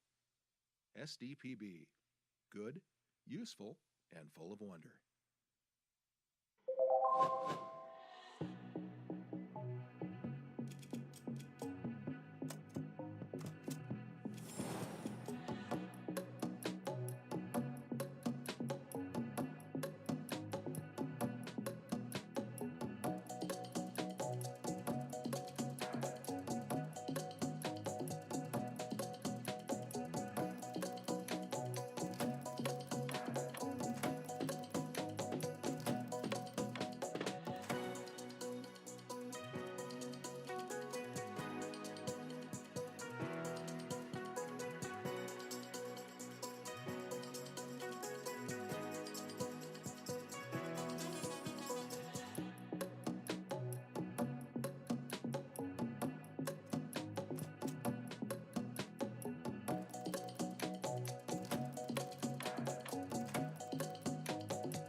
From choir to debate to theater, SDPB shines a spotlight on South Dakota's talented students through SDHSAA All-State Fine Arts Programming.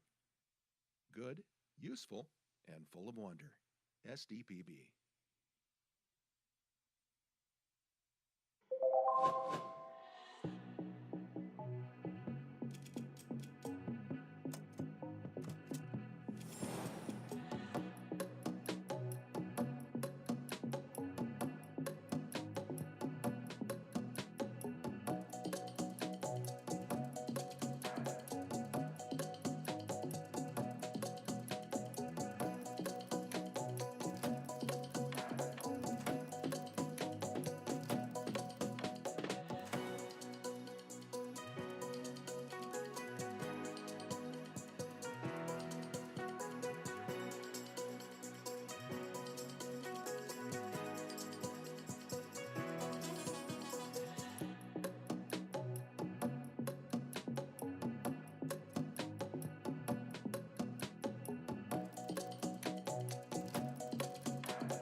Every day, SDPB connects South Dakotans with stories that inform, inspire, and bring us together. SDPB, good, useful, and full of wonder.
SDPB is your home for fact-based journalism, connecting South Dakotans with news they can trust and stories that matter.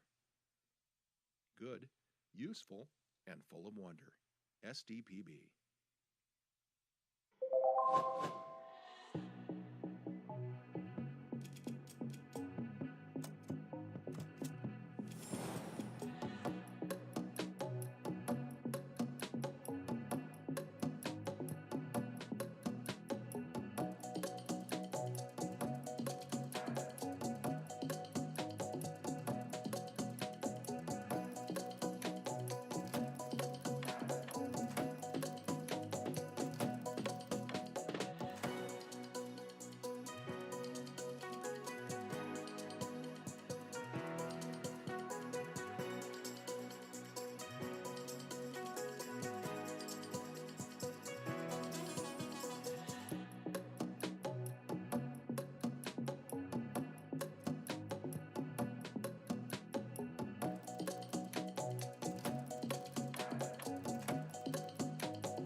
From children's programs to in-depth documentaries, SDPB sparks curiosity and lifelong learning in every South Dakotan.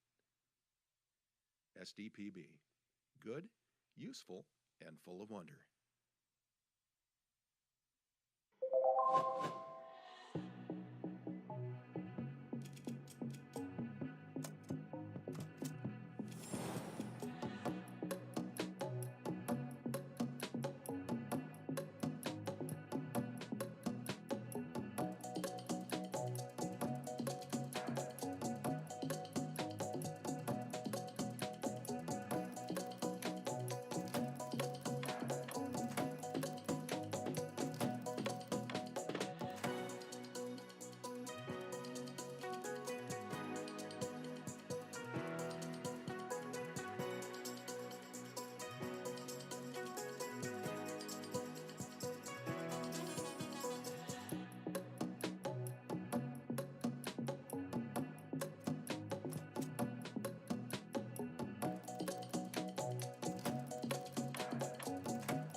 SDPB brings South Dakotans together, telling the stories that unite small towns, big ideas, and the people who make our state shine.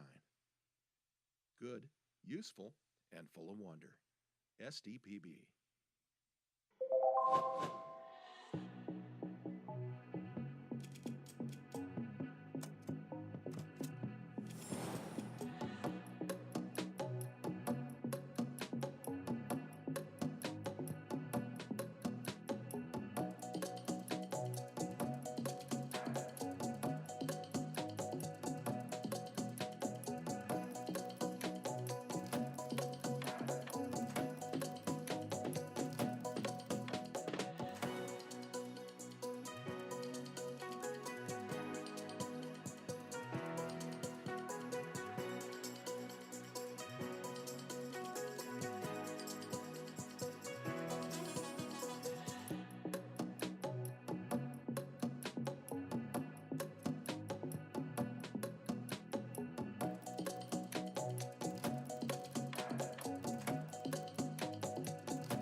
SDPB shares the voices and experiences of South Dakotans, preserving our stories, our culture, and our sense of place. SDPB, good, useful, and full of wonder.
As South Dakota's public media network, SDPB serves everyone with transparency, integrity, and commitment to open access. Good, useful, and full of wonder. SDPB.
SDPB helps shape South Dakota's future by educating, informing, and inspiring the next generation of thinkers, leaders, and creators.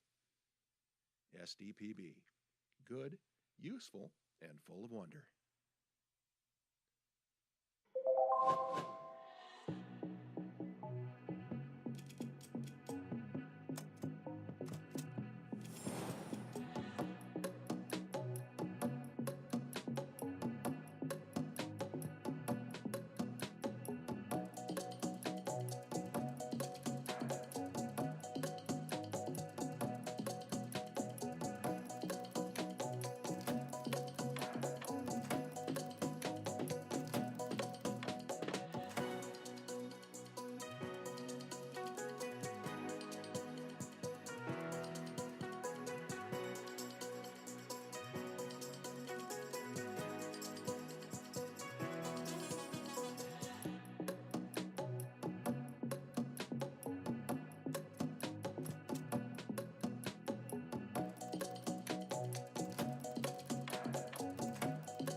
SDPB serves South Dakota through an interconnected communication system that is on 24/7, 365. The first place for Amber Alerts, public safety announcements, and EAS messages. SDPB keeps public servants and citizens informed. Good, useful, and full of wonder. SDPB.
SDPB brings you closer to your government.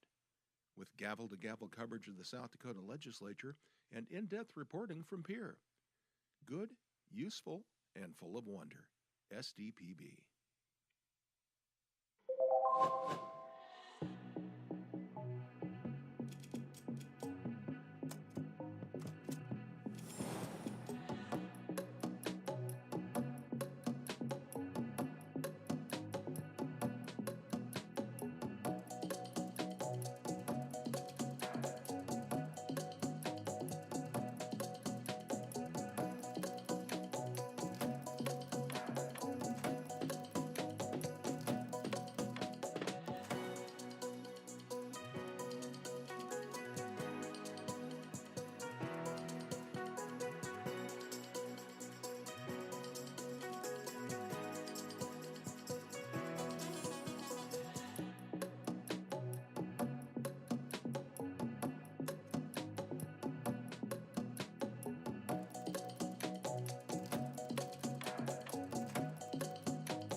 From early learners to lifelong students, SDPB inspires curiosity through trusted educational programs and resources for every stage of life.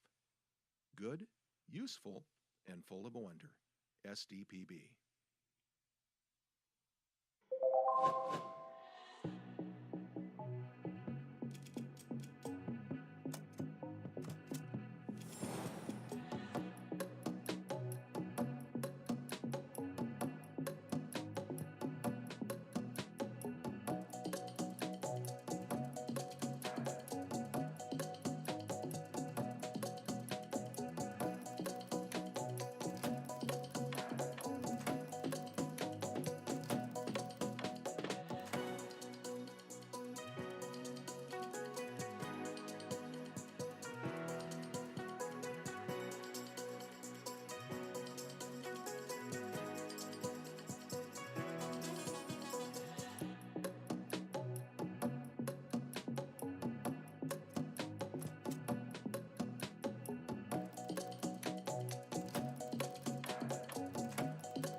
When South Dakotans need reliable information, SDPB is there providing updates and coverage that keep our communities safe and connected. Good, useful, and full of wonder. SDPB.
SDPB celebrates South Dakota's student athletes with live coverage of SDHSAA state championships, sharing the excitement of hometown heroes. SDPB. Good, useful, and full of wonder.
From choir to debate to theater, SDPB shines a spotlight on South Dakota's talented students through SDHSAA All-State Fine Arts Programming.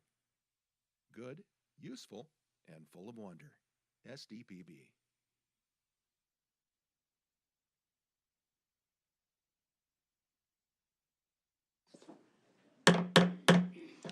Good morning. Welcome to the House Committee on Appropriations. And as we do every morning, we'd like to start out with the Pledge of Allegiance. Representative Casson, would you please lead us? I pledge allegiance of the United States of America and to the republic for which it stands, one nation under God, indivisible, with liberty and justice for all.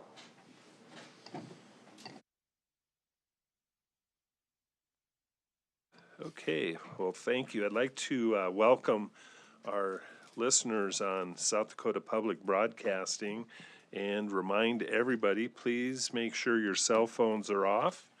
Lobbyists must be wearing badges for the organizations they're representing, and all testifiers must sign the guest register, which the pages can help you do that. And all testimony and questions will be addressed through the chair. At this time, I'd like to ask the secretary to call the roll. Representatives Auk. Here. Casson. Here. Colbeck. Here. Mucky. Here. Moore. Here. Sharda. Here. Jorgensen. Here. Norstrup. Here. And Derby. Here. Mr. Chair, you have a quorum. Senator, this is only the House probe, so you're just auditing us?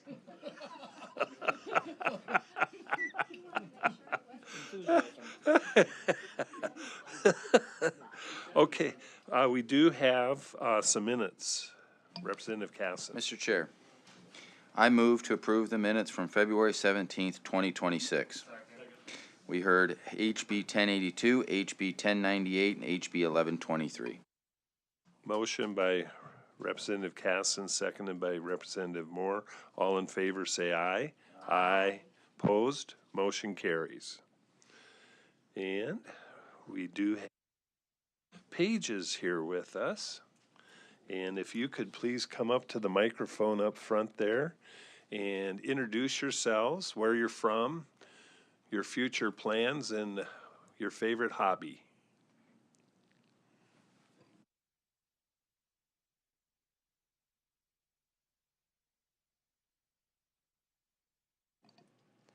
My name is Hazel Houghton. I'm from Rapid City.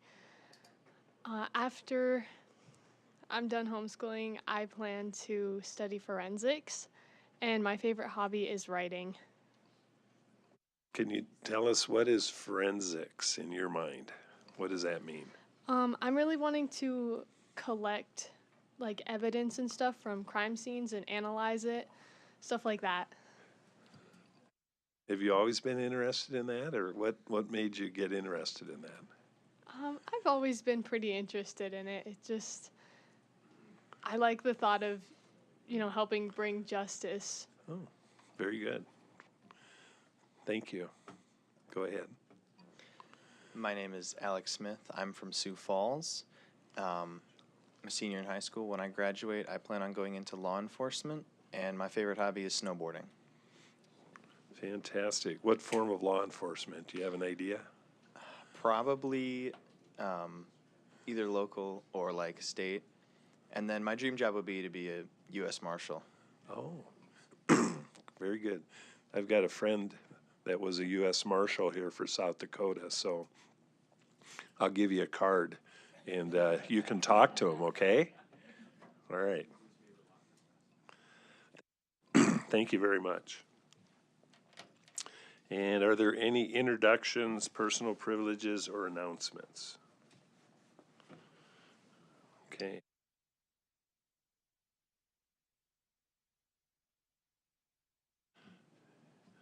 He'll tell you all about the U.S. Marshal business.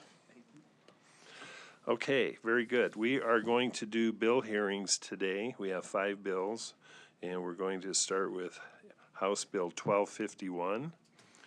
create the Community-Based Providers Methodology Supplement Fund, create the Target Teacher Salary Supplement Fund, and provide for the transfer of certain unobligated cash balances to the fund. Welcome, Representative. Please introduce yourself. Thank you. Mr. Chair, Committee, Brian Mulder, Representative, District 11, Sioux Falls. Thanks for having me here today to discuss this issue of ongoing funding for both education and providers across the state of South Dakota. Mr. Chair, I do have an amendment posted. It's 1251C, and I'd like to have that moved if at all possible. And is that online? It is online Okay. and posted. Representative Mucky. Mr. Chair, I move Amendment 1251C. Motion by Representative Mucky, second by Representative Colbeck. Discussion on the motion. All in favor say aye. Aye. Opposed? Motion carries. House Bill 1251 as amended. Thank you, Mr. Chair. Obviously, just wanted to get that into the most current form in the discussion as the original idea of 1251. I'll just speak about it in general, and we'll get into the details. I've been here now long enough, both as an advocate and as an elected official, to watch the same process play out over and over and over again, where we are always struggling to find funding for both our big three, for our big three, and mainly education and community providers.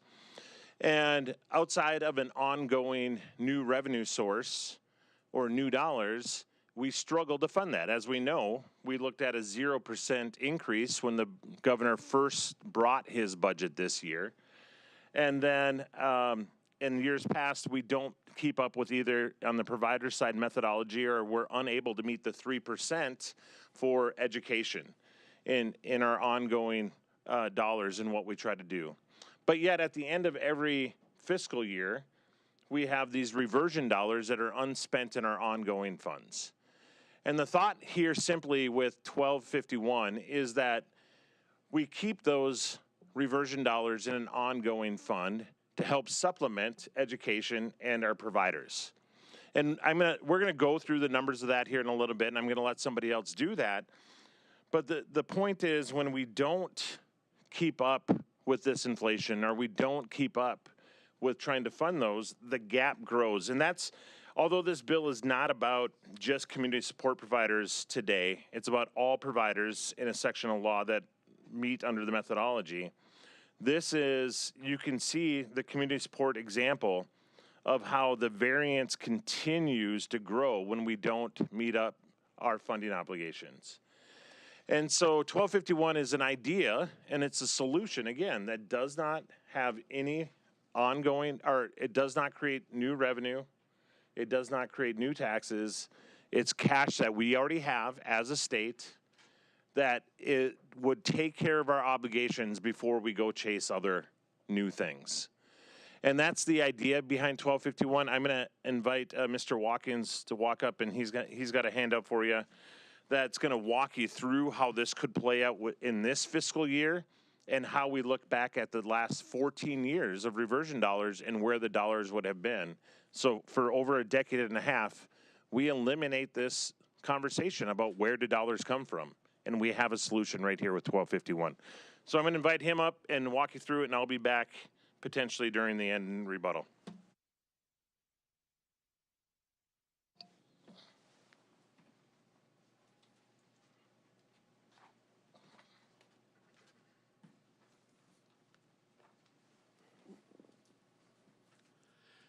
Good morning, Mr. Chair, members of the committee. Steve Watkins, CEO with LifeScape. Today, playing a secondary role of just doing some financial analysis to kind of show how this opportunity might work. So, once you get a hold of the handout, we'll kind of walk through it. The basis of the question that we're trying to answer today, and not bring a problem to you, but maybe a potential solution, is that, as a CSP, as a Medicaid provider, what we see is that South Dakota wages have increased about 4.5% annually for over 2 decades. And that's primarily due to the unemployment problem that we have. We're proud of our low unemployment, but it comes at a cost. It drives wage inflation. And so over in that graph that Brian handed out, we'd see the South Dakota wage inflation is about 4.5%, makes up about 85% of our total cost. The blue line at the bottom suggests that the CSP funding was about 2.6%. Again, as Brian mentioned, this is not about the community support providers. This is about the Medicaid dependent providers, as we'll talk a little bit more about. So I'd suggest most of the Medicaid providers probably saw something similar with wage increases outpacing funding. So what we bring to you is a possible solution. It's a little bit out of the box, but I think it makes some sense, and I'd like to walk you through the economics. So if you have the handout, and if you go to the back page, the LRC team was kind enough to provide this information to us a couple weeks ago. What the back page shows is the unobligated cash history going back to 2012. And what you see in the second column is the revenue surplus or deficit to budget. And then I have a total at the bottom, which shows that those that do the forecasting in the budget, the ultimate budget outcome, have been able to forecast that budget within 1.3%. That is, I mean, from a private equity perspective, that's fantastic. I mean, in private equity world, you get to keep your job with that kind of results. So if you go over to the reversions, then again, these are the dollars that weren't spent but were planned on being spent in the budget. And you'll see that the reversion dollars total about 1.4% off the budget as well. So again, from both the revenue perspective as well as the operating cost perspective, the team that puts the budget together for these periods of years has done just outstanding. And so what you see is a variance that you an average variance of about a little over 2.5% to the budget, which again is good. So what we did is we looked at the revenue surplus, and then we looked at the reversions, which collectively are called unobligated cash. And as you can see, there's a lot of variance there in the unobligated cash, sometimes being really substantial, sometimes being fairly small. And so what we wanted to do was take that history and use that as three different examples in how exactly this process might work. So if you go to the front page, what we did is we ran three Mr. Watkins? Yes. Does anybody have a question at this point? I just wanted to, you worked with LRC on this document, is that correct? Okay, yeah, this is outstanding piece of information. That you can thank the young man to your back right corner. He did a fantastic job. Representative Colbeck. Thank you. That might be for LRC on this here. When you go down to 2017, for example, and you go down to 2020, underneath the revenue surplus or deficit, you have a $7 million deficit there, but when you carry it over to unobligated cash, it doesn't show that as a deficit. It shows that actually more. What? I mean, I'm not an accountant, but why is that? Is that? Can you repeat the question?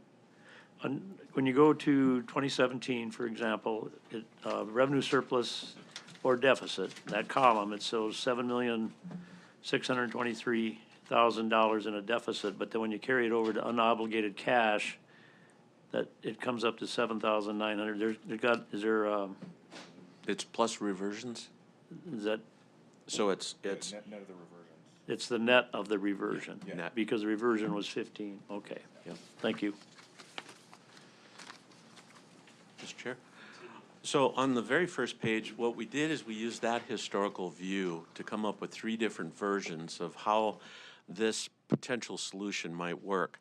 And so the first one we used was just using last year's, so F25 prior year unobligated cash was just a little under $63 million.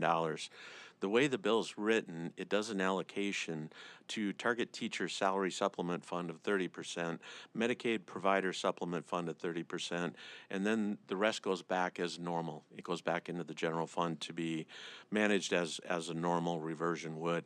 And so what you see is an allocation of those funds out to, of the 62 million and change out to those particular funds. And I'm just focusing on the Medicaid Provider Supplement Fund at this point in time, which is equivalent to the teacher fund as well. And that would generate about $18.8 million that would then be used going forward to fund the Medicaid providers. And then the second one is the average unobligated cash. And again, you see the calculation in the back page. Average unobligated cash, F12 through F25, was just a little over $46 million. And so as you'd use that as a distribution, 30% of that would go on, would equate to $13.8 million going to the Medicaid provider. The one that I will call your attention to, again, we asked LRC, could you help us understand there's a lot of noise in these numbers?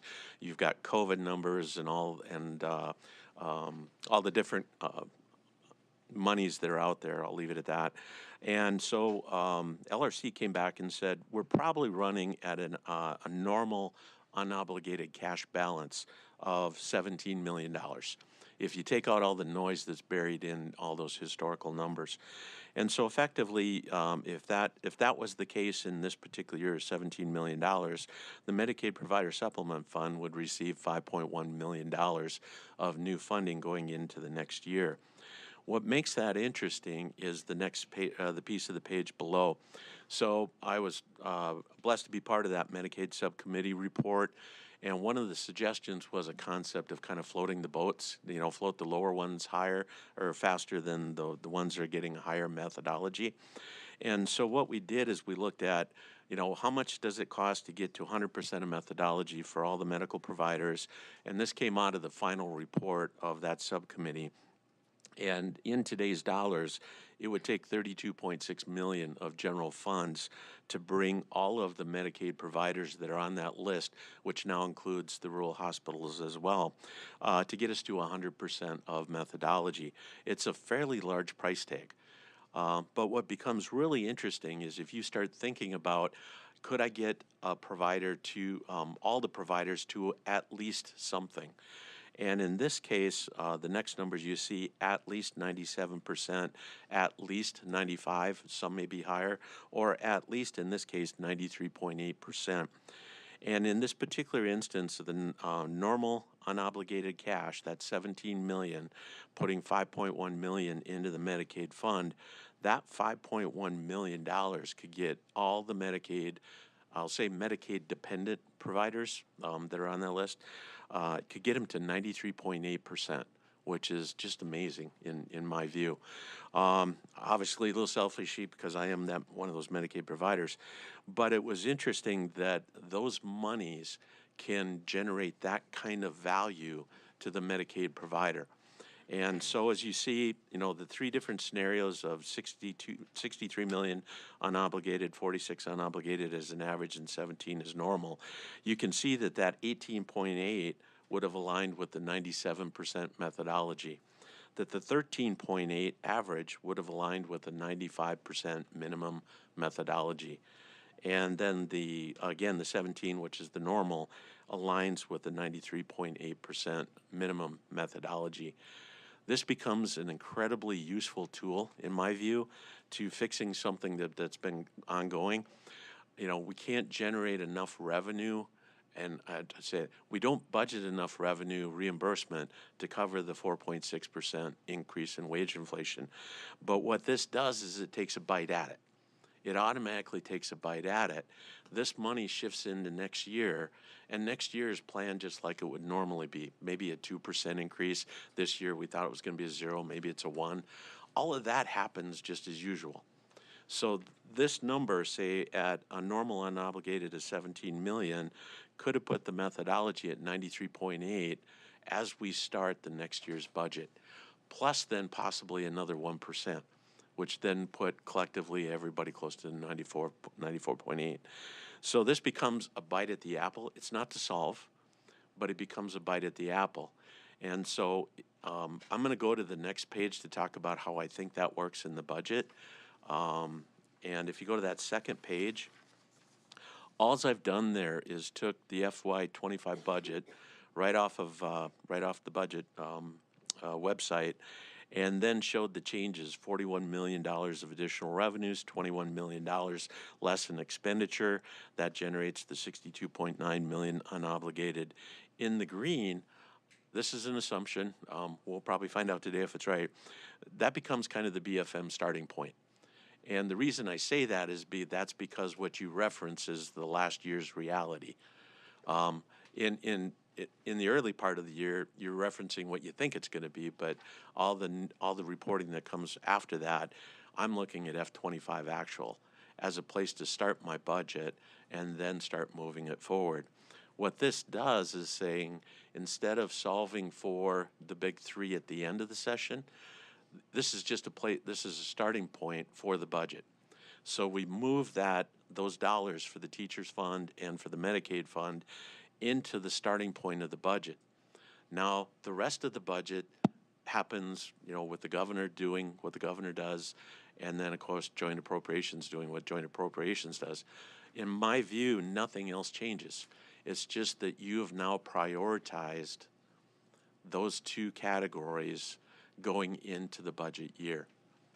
You've taken that money and you moved it over. And so if in the instance, the worst case scenario, we got a 5% decline in ongoing revenues, you still can do that. You can do that, the governor can do that, you can change it. It just, to me, creates a starting point that suggests this is more important, and I'd suggest it's more of a priority. So the money that's being put into these funds is still ongoing. It doesn't move into the one-time. It doesn't move into the reserve, because those are less of a priority than paying the bills of the obligations of the state, if that makes sense. But there's still 40% of that fund, that unobligated fund, still going into those accounts. It could go into the reserve. It could go into the one-time funds. So that it isn't like that's all going in there. It's only 40% of it. So we think this is an opportunity. Is it perfect? Is it honed out? I'm sure there's pieces we're missing here, but it's using ongoing money that's already budgeted to help establish a better outcome for Medicaid providers and for the education system. I can't talk to how education system works, but those funds would go to them as well. So I'm going to stand down. I know there's others that want to testify and available for questions. Thank you. Additional proponents for House Bill 1251. Welcome. Please identify yourself. Mr. Chair and members of the committee, thank you. My name is Dan Cross, and I represent Community Support Providers of South Dakota, and I am going to keep my testimony brief and just try and wrap up what the testimony was here just previously. So to level set, that the cards are really stacked against CSP providers and other Medicaid providers as well. CSPs are totally reliant on this Medicaid funding, and reimbursement rates and utilization are dictated by the state. Providers must compete with the private sector, and inflationary increases are not keeping up with these pressures. So if you were really to kind of look at all this information that you've just heard and you wanted to try and define the problem, right? What's a problem description of this? It's really the IDD system of care in South Dakota does not have a reliable and consistent state of inflationary policy that sustains reimbursement within a reasonable range of provider methodology costs. That's what this bill is all about.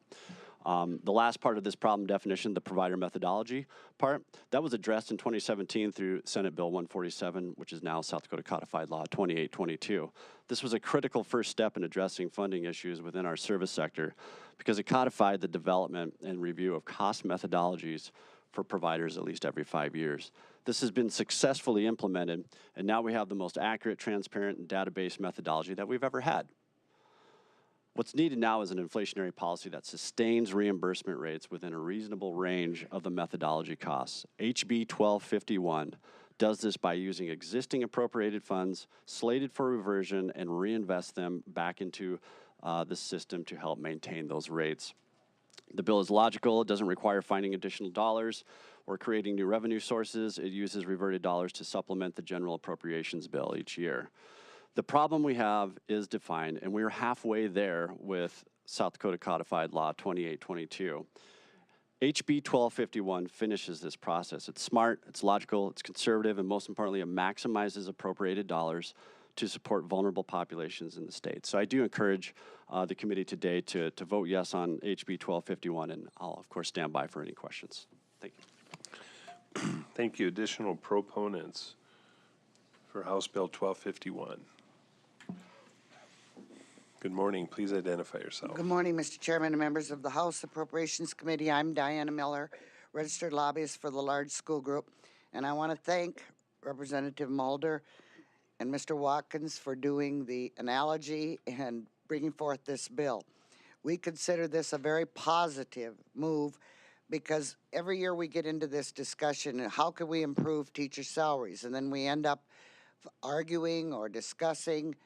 We have zero. We started with zero and we're trying to move up the scale to fund education. And it seems like we never talk about what about in the future and we have more revenues, or can we create a way to be a positive, to have a fund where we can supplement.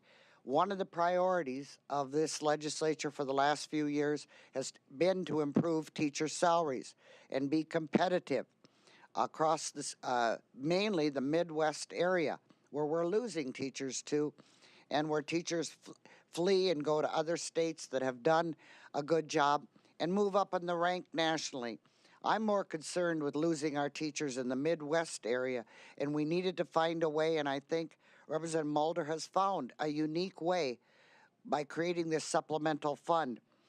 You still get money for providers, which has been an issue also, to keep providers in this state and get them up to their methodology up to 100%, but they're moving it up slowly. Then the teacher salary issue has been critical. But at the same time, you still have the budgeting process in place, and we're not interfering necessarily with the appropriations role or with the legislative role of the House and the Senate and the governor's office when they propose budgets. We're looking at that the money would still not go, just some of the money would not go to reserve because you've created a supplemental fund. I also think that the interest then is important, that it stays, because it's always frustrated me when we do reversions. I don't like looking at that last page, and I see where the reversions go every July 1. I try not to look at the newspaper or hear anything from about July 29th through about the 3rd, because I don't want to know how much you reverted, because I think back to I should have fought for some of that money and kept it there in particularly, and I want to speak about the teacher salary issue. I'm not going to say anything about the providers, but I think they are needy also. And so consequently, I think it's a unique idea. And during the legislative session, sometimes we don't see unique ideas to bring things forward. What we see is we're always cutting, or where can we go? What are we going to do about this? What are we going to do about that? When we have an opportunity like this to put in place a structure that works for two major big, what we call the big three categories, two of them that have been in high need over the last 2 years, 3 years basically since COVID. And then you also have still money in your reserves. I think it's an opportunity to really move this bill forward and say we're looking to the future. We're not just locked in the past, because we can't stay locked in the past. It doesn't work in South Dakota. I've been around long enough to know that when we stay locked in the past, we end up cutting, and that isn't a good idea. So I would encourage you to adopt and pass House Bill 1251 and let us move forward and try something new, something innovative, and something positive. Thank you, Mr. Chair, and members of the committee. I'd stand by for questions. Thank you. Additional proponents. Good morning. Good morning, Mr. Chair, members of the committee. Rob Munson, Executive Director, School Administrators of South Dakota. I'd certainly want to thank the good representative for bringing this forward. The danger in following Diana Miller when she testifies is for two reasons. One, you get associated with her, and then two, she'll ask you what I'm going to talk about, and that she uses it in her testimony. So I don't have a lot of new things to add.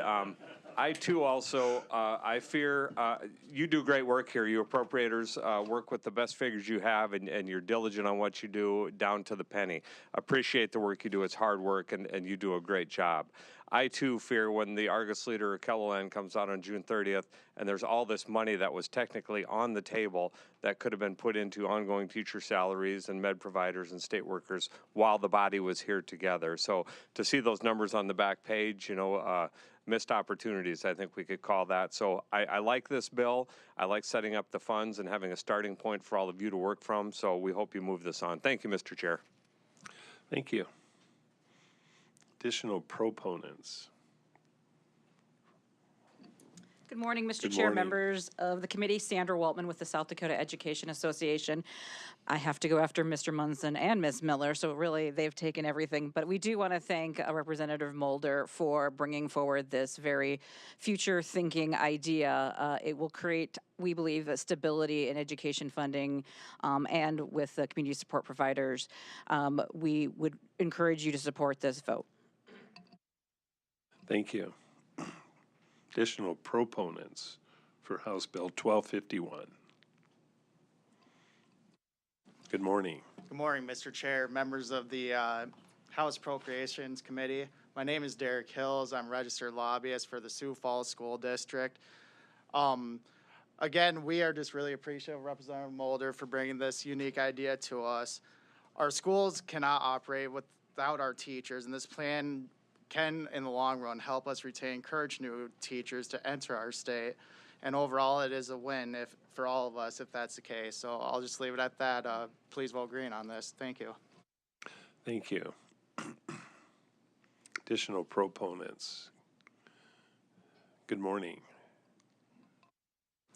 Good morning, Mr. Chair, members of the House Appropriations Committee. My name's Terry Dosh. I am the Executive Director of the South Dakota Council for Community Behavioral Health. We're familiar with each other. You've heard my story a couple of times this session, especially if you sat the Medicaid Community-Based Services Methodology Solutions Work Group. Did I say that right, Representative? And so I just would like to make a couple of points. One, I'm speaking primarily, I think it's Section 4 that talks about the Community-Based Supplemental Services Supplemental Fund. Notice what I said. I didn't say Medicaid. I said Community-Based Services Supplemental Fund, because that recognizes the fact that we were Medicaid providers, but we also operate under state contract and rely on other funds, including general and grant funds. The other thing I want to stress is that we are talking about methodology. And I would emphasize here that in my view, when we talk about methodology, we're talking about the establishment of our reimbursement rates for services provided, which allow us to access our allocations in the first place and to stay competitive in the marketplace.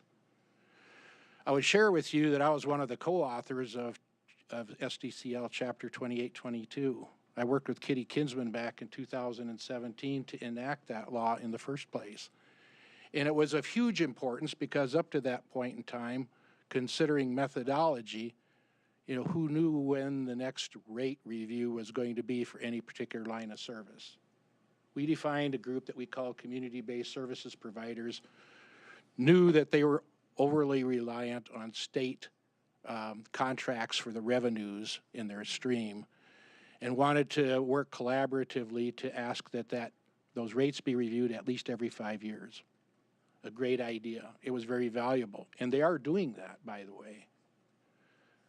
This, thanks to Representative Mulder, provides the work group with a solution to anticipate how it can move forward with a planned approach to addressing those core services needs, those critical services like education and community-based services prospectively. If you look at the work group's proposal, it outlines a potential 5-year plan. Now that's unheard of in my experience. I've only been lobbying now for 32 years. But we all know that you can't obligate a future legislature by appropriating year over year. But you can have a plan. You can have a supportable plan that anticipates the revenues that might be available and has something in the works to be able to fund that. As was previously said, to give the legislature, the JCA, the tools to do this. And so those would really conclude my remarks. I've already expressed our needs to you, and I know that you understand that. It would be nice if we could move forward with some semblance of a plan so we're not kicking the can, especially my can, down the road every year, trying to solve this problem. So that would be all I'd have to say today, subject to your questions. Thank you. Thank you. Additional proponents. Good morning. Good morning, Mr. Chairman, members of the committee. I'm Justin Smith. I am the registered lobbyist for the South Dakota Association of Youth Care Providers. You've heard from me. You've heard from the members of the Youth Care Providers organization. There are organizations like McCrossin Boys Ranch, like Our Home and Abbott House across the state. They serve some of the most vulnerable youth in South Dakota. Ms. Waltman was talking about following Ms. Miller, Mr. Monson. I get the honor of following Mr. Dosh. He gave all of the excellent points that I would. He's also been lobbying literally twice as long as I have. So I will defer to him and say I echo his comments. This is a good, common sense, forward-thinking solution. We'd please ask for your favorable consideration. Thank you. Thank you. Additional proponents. Good morning, Chairman, members of the committee. Mark Dayak, Executive Director of the South Dakota Healthcare Association. Well, I thought I'd been around a while, 28 years, but I said I got nothing on Terry, so. Anyway, I just want you to support House Bill 1251. Very much want to thank Representative Mulder for bringing this forward. As you all know, Medicaid reimbursement is really the lifeline for the long-term care community. It's the difference between keeping nursing home doors open or not. And as you all probably recall in our somewhat recent history, between 2016 and 2023, unfortunately 17 nursing homes had to close their doors. Each year, we urge legislators for inflationary increases to keep pace with their rising costs. And of course, very often, there is not enough revenue to do that, let alone cover all our allowable costs under our methodology.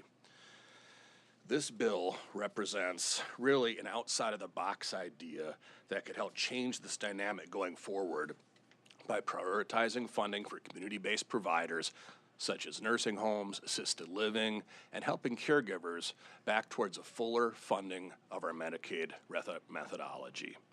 Because you see, funding our methodology is the most important action you can all take to help ensure the care for our grandparents, our parents, and our other elderly loved ones, and maybe ourselves someday. So please help those providers that care for those who can no longer care for themselves. And again, please support House Bill 1251. Thank you for your consideration. Thank you. Additional proponents. Good morning. Good morning, Mr. Chair, members of the committee. I am Liz Schenkel. I represent Community Healthcare Association of the Dakotas.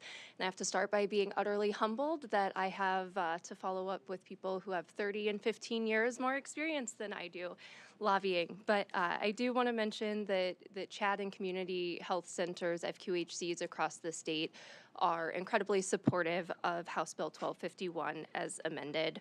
You've heard it before. The legislation takes a thoughtful and fiscally responsible approach to strengthening South Dakota's long-term sustainability while making targeted investments in two areas that are essential to community health.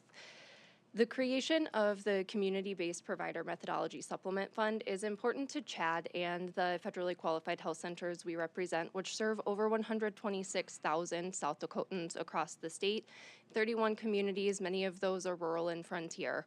We've lost 6 FQHC sites in the last several years because methodology has not kept pace with the cost.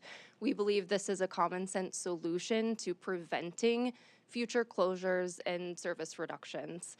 Many safety net providers like FQHCs are so far below cost that, like long-term care, we are losing access.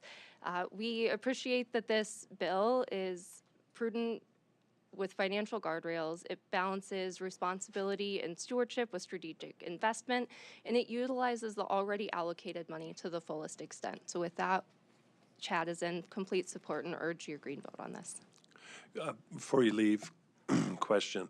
I think in your opening introduction you talked about what your acronyms are, but for the listening audience, go through your acronyms again. Yes. Thank you, Mr. Chair. Liz Schenkel of Community Healthcare Association of the Dakotas, or CHAD. We represent federally qualified health centers, FQHC, often also called community health centers or CHCs. Perfect, thank you. Additional proponents.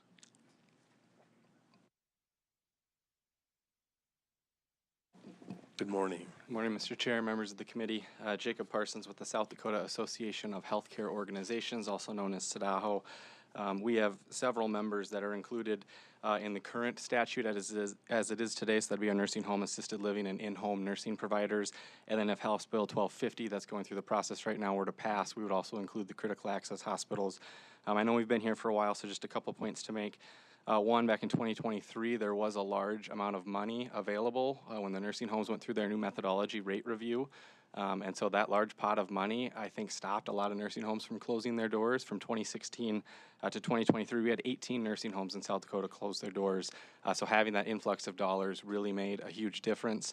We see this bill as a way to try and bridge that so that we're not waiting another 5-10 years to try and wait for an off year where we have a whole bunch of extra dollars to put towards a problem. On the critical access side, you've heard it from us, but we're looking at right now updating our methodology that hasn't been updated for 30 years. And so if we get included through House Bill 1250 into this community-based provider group, we feel, again, that would just kind of bridge that gap so that we're not waiting longer and asking for large amounts of money to try and get our providers to the Medicaid rate, which still doesn't cover all of their costs, but certainly helps out in that essence. So we'd ask for your support. Thank you.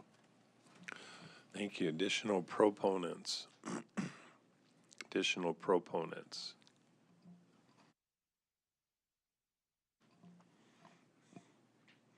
Good morning. Good morning, Mr. Chair and members of the committee.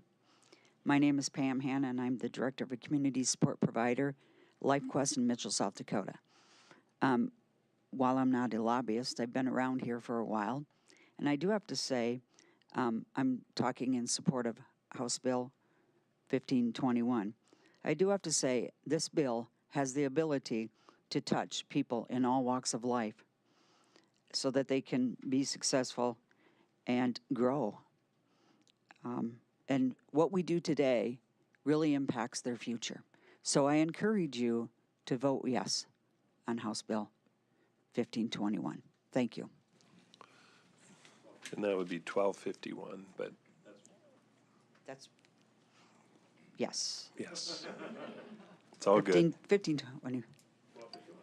Yeah, 1251, sorry. Well, you got to say that 4 times, so that's good. That's good marketing. Yes. Good. Vote yes. All right, there you go. All right, additional proponents. Additional proponents.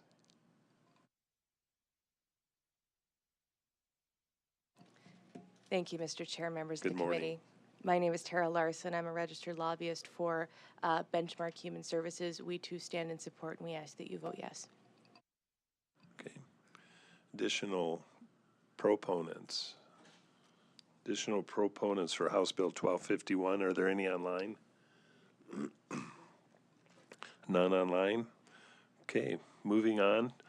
Opponents. Opponents for House Bill 1251. Good morning.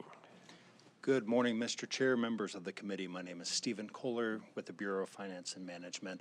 I'm asking you today to oppose House Bill 1251. Obviously, the idea of funding teachers and funding those facilities that are most reliant on Medicaid funding from the state to care for some of the most vulnerable among us in South Dakota is a thoughtful and a good goal to have. I do question the mechanism of how we do that. And with that, I want to say that each year this legislative body comes together and you thoughtfully and prudently consider the needs of our state. You weigh priorities, you examine revenue shortfalls, you craft laws and budgets that reflect both fiscal responsibility and the values of South Dakota. And that process is intentional. And I believe that process works. Every year brings new challenges and unforeseen circumstances, whether it is economic shifts, natural disasters, emerging needs in education, healthcare, public safety. This body responds with flexibility and judgment. And this bill would take that intentional conversation out of the picture. It would set certain funding to be automatic, regardless of what the future holds. By passing this bill, you would automatically dedicate a potential funding stream in the future today. Without knowing what other critical needs may arise, that may ultimately be the decision of this body. In other words, you may say we want to use one-time money to fund these priorities. But I urge you to make that decision when you set the budget with clear information and context. Making that decision today, that 10 years from now, the legislative body is going to have to do this, is, in my mind, it stops short of allowing that group of people to understand the realities and the fiscal constraints that they may be involved with at that particular time. I believe that when you set your budget, you should do so with the clear information and context like you have in the past and you do every day, not through a formula that removes that flexibility. I would like to say that, again, the idea of funding these priorities is important. They are certainly priorities of the state. However, we're talking about a mechanism here that takes one-time funding and supplements ongoing funding. And I would encourage to go back to the first day of session when this body said the budget principles of South Dakota, and the third bullet point was, we use one-time revenues only for one-time expenses, and we fund ongoing expenses only with ongoing revenues. This bill would use one-time funding to supplement ongoing expenses. And you have vigorous conversations every year about how to use available ongoing resources to meet ongoing needs. That should continue, but this conversation should surround ongoing funding, not one-time funding. What happens if there is no one-time money? What happens if you aren't able to provide any funding into a fund that perhaps you use to give a 2% increase to K-12 and to providers across our state? If there's no funding to supplement that supplement, then are they going to have a cut? That's why we don't use one-time money for ongoing needs, because one-time money is unstable and not reliable. I want to talk a little bit about reversions, Mr. Chair, if I can. This committee spends every day during session looking at assumptions and factors that impact the funding needed each year. You will be, in the next couple of days, be hearing the prior year general bill amendment, which is our attempt to align the budget with what we're actually seeing for expenses. And in that bill, you're going to see that we actually need to add 10 million more to DHS's budget because our eligible growth is higher than what we thought a year ago. And in that same bill, you're going to see a $15 million reduction in DOE's budget because student enrollment growth is less than anticipated from last year. You make those decisions with the intention of, we want to try to get us as close to our actual expenses so that we don't have these reversions. Now, reversions in the past several years were due to COVID-19. And specifically, as you look at, specifically when you look at some of our Medicaid providers. So if we go back to pre-pandemic, we were here with our eligibles. Pandemic caused us to lose a lot of our eligibles, whether that was through loss of life or families just decided not to send their loved ones to a nursing home or to a community support provider and take care of those loved ones at their home. For several years, we thought that that would bounce back, that those people would come back into the system. They never did. So it did take us a couple years before we actually made cuts. And when we did, we cut $23 million out of Department of Human Services. And then 6 months later, we said that was too much. We shouldn't have cut that. And then 2 months later, we asked the Joint Committee on Appropriations to transfer $4 million from DSS to DHS to cover those. My point is, we have to be really careful when we're talking about eligibles because you have to pay that bill regardless. And if you get your budget so close to that level, you'll end up having a situation like we are in this year where we have to give $10 million to DHS to kind of right-size that again in a year when we don't have a lot of money for ongoing needs to begin with. So there's a level of balancing to make sure that our reserves or that our budget is aligned with expenses, but we should never hope for a reversion of $0, right? Because one, that would mean you're really good at your job, and maybe that's a great thing. We got that crystal ball from the chair. Want me to bring it in now? Well, that would be sure nice. The truth is, we do want to align our budget accordingly so that we can take any dollars that we don't need in the budget and fund the core priorities that we have on an ongoing basis, not a one-time basis. But the truth is this, any reversions at the end of the year come as unobligated cash. And every year, you get to decide how you want to spend that unobligated cash. Today, you could submit a bill or you could amend the prior year general bill to give money to K-12 or to providers. You could do that today.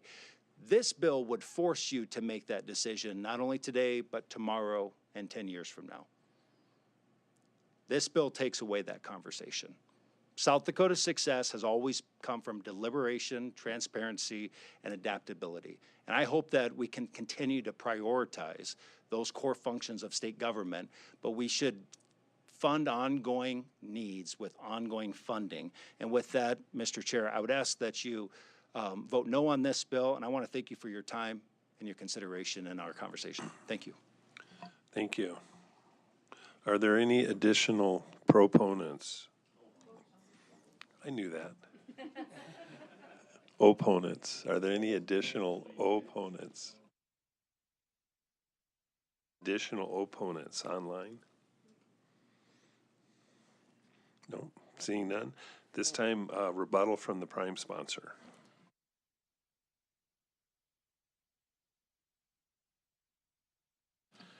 Mr. Chair, Brian Mulder, Representative, District 11, Sioux Falls. I would love to have Mr. Kohler be a proponent of 1251. See, if you want to try one more time to call him up here for that one. Commissioner Twilliger jumped out of his chair downstairs. He's coming running. Just a few thoughts on what Mr. Kohler shared in this. And of course, we knew that was going to be the conversation of what's going to take place. But I would just urge you to go back to the back sheet again and say, well, since when did we call this one time? We got a decade and a half history of reversion dollars, right? So it seems to be a pretty good ongoing source of dollars that are there after a decade and a half and potentially even longer than that as we look up forward. So those dollars are there. And that's not a knock on BFM or the budgeting process of the appropriations. As mentioned before, we're very close to those dollars and what takes place. But still, there's dollars on the table that can be used, and let's utilize them to their fullest extent. You know, we talked about ongoing needs and what that looks like. Well, you know, every year's special, but every year we have an obligation to fund education, and we have an obligation to fund Medicaid providers that are an obligation of this state. And so that happens year after year after year. That's never going to go away. And like I said, I've been around long enough that we sit here and say, well, what do we do about that? Where do we find these dollars? It's important. But yet we have dollars left on the table, as prior proponents mentioned, and we look at that we fight like cats and dogs in March to get this budget balanced and moving forward. And then in July, we all go, oh, that would have been nice to put towards education. That would have been nice to not have this hole for providers and make them go backwards. It was brought up about, well, what if there is no reversion dollars? Exactly. Then it's this year, right? We're not putting reversion dollars into this year's budget, and we started off with 0%. That's how it happens. This is a supplement to help move that along. If this year played out the way it did, as Mr. Watkins presented in his handout, wouldn't we love for education to have $18.8 million plus 1% this year to help them move forward? I mean, we just heard that we're passing bills on the floor that now allows property casualty insurance to come out of their other fund versus their ongoing fund, because these bills continue. The needs are there. Not only teacher salaries, but just operational costs. And we should move. We're not hitting the 3% mark. And this bill doesn't get us there either, but it inches us closer to both education and Medicaid providers. And that's what this is about. So, you know, when we talk about tying the hands of future legislatures, well, future legislators out there, education and Medicaid providers are going to be a funding topic every year. You're going to have to figure out how to fund them. 1251 helps figure out how to move them closer to what we are obligated to do. And, you know, when I got into this role, you know, there's two things that I said that I wanted to help do. I wanted to help education, because that's what I believe government should do, and I want to help vulnerable people, because that's what I believe government should do. Beyond that, we're chasing potentially shiny new things, and with this unobligated cash, and we talk about the one-time funds cannot be used for ongoing funds. Well, really, we're the legislature. We decide this is a reclassification of dollars.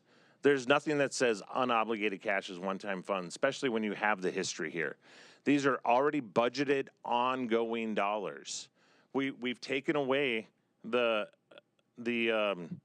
I'm losing it. The special fund that we set up for the banks and all the Unclaimed property. There we go, unclaimed property. We've taken that out of the unobligated cash moving forward, right? That's truly one-time funds. I understand how that's one-time funds, unobligated cash, right? Because we don't know where that's coming from, what it is. These dollars in this bill are already budgeted. They're already ongoing. They're just rolling into the next budget to take care of education and Medicaid providers. So we'll stand by for questions if you have some, and do that. But again, this bill is solution oriented to stop this conversation from happening year after year and provide some formula to say, okay, we know this is happening and it's going to take care of these two things, at least to help us supplement and move forward in the conversation. That's the idea of 1251. I think the idea has some merit, it has some legs for future legislators as well. And it helps continue, again, to take care of our obligations first in what we do. So thanks for listening. And I know you're going to ultimately end up deferring action, but would love to answer any questions you guys have for us and those in the room. Thanks. Thank you. Committee questions. Open it up for committee questions. Representative Mucky, you might want to just stay there, Mr. Representative. I'll start, I guess, my line of questions. Mr. Kohler, if you're willing to come up and speak to a couple things. I know we're talking about one-time funding where we're talking about, at least the terminology you're using, surplus and reversion. Are you referring to both of those as one-time funding? Mr. Chair, good question. So the surplus and the reversions all ultimately become unobligated cash. And when we talk about it being one time, I think it's important that while it's coming from the ongoing budget, it is one time because it's not necessarily coming from the same place every year. It may come from K-12, it may come from DHS or DSS, Medicaids, but every year this body addresses and tries to take care of those and eliminate that situation to align the budget with actuals, and which is why we do view this as one-time funding. Follow up. On the number, and I guess maybe clarify something for me before I ask my next question. Unobligated cash, there was a mention talking about unobligated cash and unclaimed property.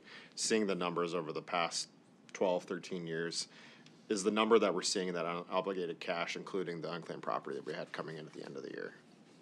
Yeah, let me pull that up just so we're looking at the same thing. Are you talking about the handout or the unobligated cash that we have? Yep. Yep. So this unobligated cash that was handed out, right, last year there was 62 million. That had unclaimed property, so there was, of that 62 million, 22 of it was actually from budget. 22 of it was from budget, us not utilizing, that was primarily 3 folks, right? You're talking about education and you're talking about providers. So if we were to actually cut the budget to give that to them, we're cutting K-12's budget to give it back to K-12. Those are the 2 places that we primarily have it, DHS, DSS, and DOE. So that was 22 million. The other 41 million was from revenues. And of that 41 million, if my memory serves me right, about 47 million of that was unclaimed property. We actually saw 10 million reduction in revenue from what you adopted last year if you look at ongoing revenues. Got it. And then in previous years, you're right, most of our revenue surplus was from unclaimed property. Thanks for follow-up. Thank you for walking us through that. The only concern I really have, trying to pull out the crystal ball, I see it's out now. We can start talking about projecting surplus or deficit, but when it comes to reversions, the trend is pretty consistent that we're always reverting money in some form. Can you explain how we arrived at this trend as time has gone on, that our reversions have actually increased, with the exception of the last 2 years? I don't, the question is, our reversions have increased? Yes. Can you explain how that trend is increasing over time? I don't think it has increased. In fact, it's decreased since 2022. So if I go back to 2015, and I would encourage on the very first day of session, BFM presented this year-end surplus presentation. It's slide 9, and it shows the revenues and the reversions, or the expenditures that were less than the budget. And if you see that in 2021, 22, 23, 24 were big years, both for COVID and unclaimed property. So we had a total of 86 million, and if we just want to look at actual reversions of expenditures, it was 43 million in 2022, 80 million in 23, then 56 in 24, and 22 in 25. And if you go back into 2015 through 2017, it ranged from 10 to 27 million, which I understand is a lot of money, but it is a fraction of the actual budget that we're looking at when we look at overall budget. So I hope that answered your question. Partially follow-up. Part of what I guess I'm getting at, Mr. Kohler, is when I'm looking at the trend line, and obviously we're talking about growth in budget, so I'm assuming that's where we're seeing this, but from about 2012, and obviously now we're a little bit smaller since 2023, but 2012 onward, we've increased gradually, seemingly over time. Just making sure I understand, is that just because of the budget size, or are we seeing a trend that we should be aware of otherwise? Yeah, Mr. Chair, are you specifically referring just our total budget? Yes. Yeah. Our total budget has grown. It grows about 4% every year on average for the last however many decades. COVID, it grew 10%. And it grew 10%, our budget grew 10%, even despite a $100+ million tax decrease, right? Nearly all of that funding went to the core priorities that you were talking about, and that is K-12 and providers. In fact, I would encourage you to look at slide 8 of that same presentation.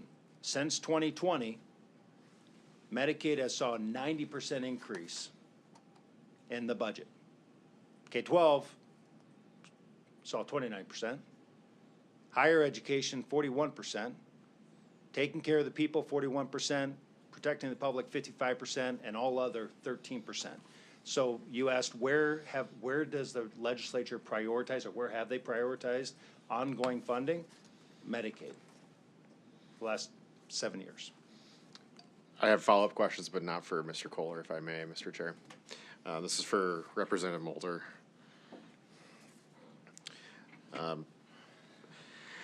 Give a chance to sit down.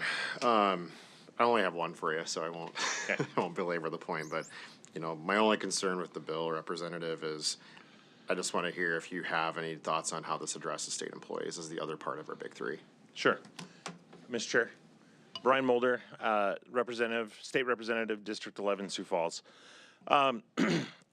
Obviously, yes. My answer to that is the way this bill is shaped, it does provide flexibility and discussion, right, for a larger stakeholder group. Because we started off with 30%, and 40% going into the general fund. If we need to have a discussion to talk again about supplementing our ongoing funding in these areas, let's have that discussion. I'll gladly take 40%, and 20% going into state employees. No, I'm just kidding. But but there's numbers there where we can talk and have that discussion, what makes sense. There's flexibility in this bill. And so my response to that is, we can talk about what to do with that 40% if we want to do that. The other thing is, just one more side note on that, and I understand we talk about the big three a lot and we try to keep them together. I would just remind everyone, when we talk about the big three, education and Medicaid providers have to pay property insurance, they have to pay health insurances, they have to pay, their operational costs out of the proposed 1% this year. The state employees, it's going to state employees. It's not operation costs of those departments. So just keep that in mind when we talk about the differences here. So, but I think there's flexibility in the bill to have conversation, and for future use. That would be my response to that. Thanks. Okay, Representative Casson. Yeah, thank you, Mr. Chair. Mr. Kohler?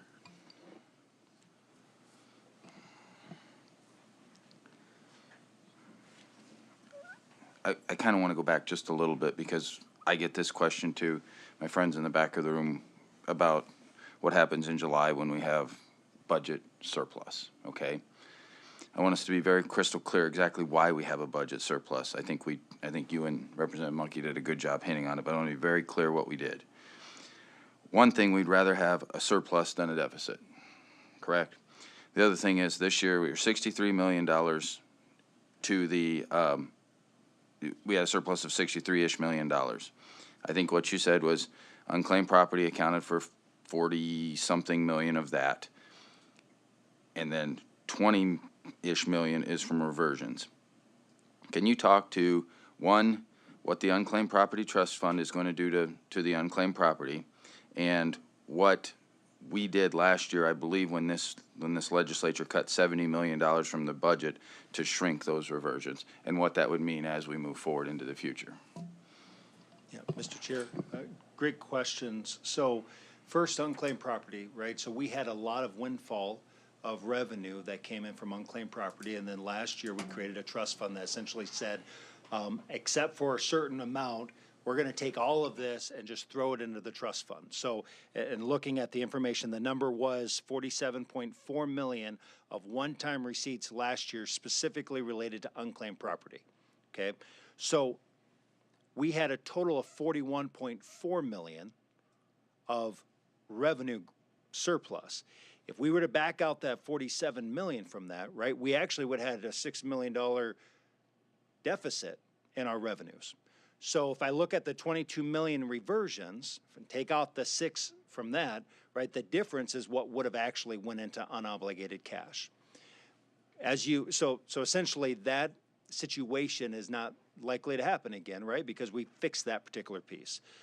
When you talk about the expenditures, the last several years, right, we had COVID pandemic, we had utilization, we had some uncertainties and volatilities, and because we are now past some of that and we see a more stable trend, this body has reduced agencies' budgets to align with actual expenditures. That doesn't mean reduce rates, right? Provider rates are still the same, but the budget was maybe accounting for 4,000 individuals when really there's only 3,500 individuals in the system today, right? So you take that portion and you took it, cut it from an agency's budget, and you reinvested into maybe higher provider reimbursement rates. But those cuts are going to decrease the reversions that we have every year. And that's why, will we have a $0 reversion at the end of this year? I hope not, right? Because we should always be more conservative. I would just say that if we go back to pre-pandemic, we were seeing very small 10, 11, 15, $20 million total surplus and expenditures. So in short, you've corrected the high volatility that we've had over the last couple of years, and you're still doing that today and adjusting things to make them as close to the budget as possible. Thank you. Follow-up? So switching, thank you for that. I just want to clear that up because, like my friends in the back room, I get that question a lot, and I think that's a very good explanation of where we're at. Now, the other question I have is the revenue replacement fund, right? I believe is this where this is coming from, budget, one of the two budget reserve funds that we have.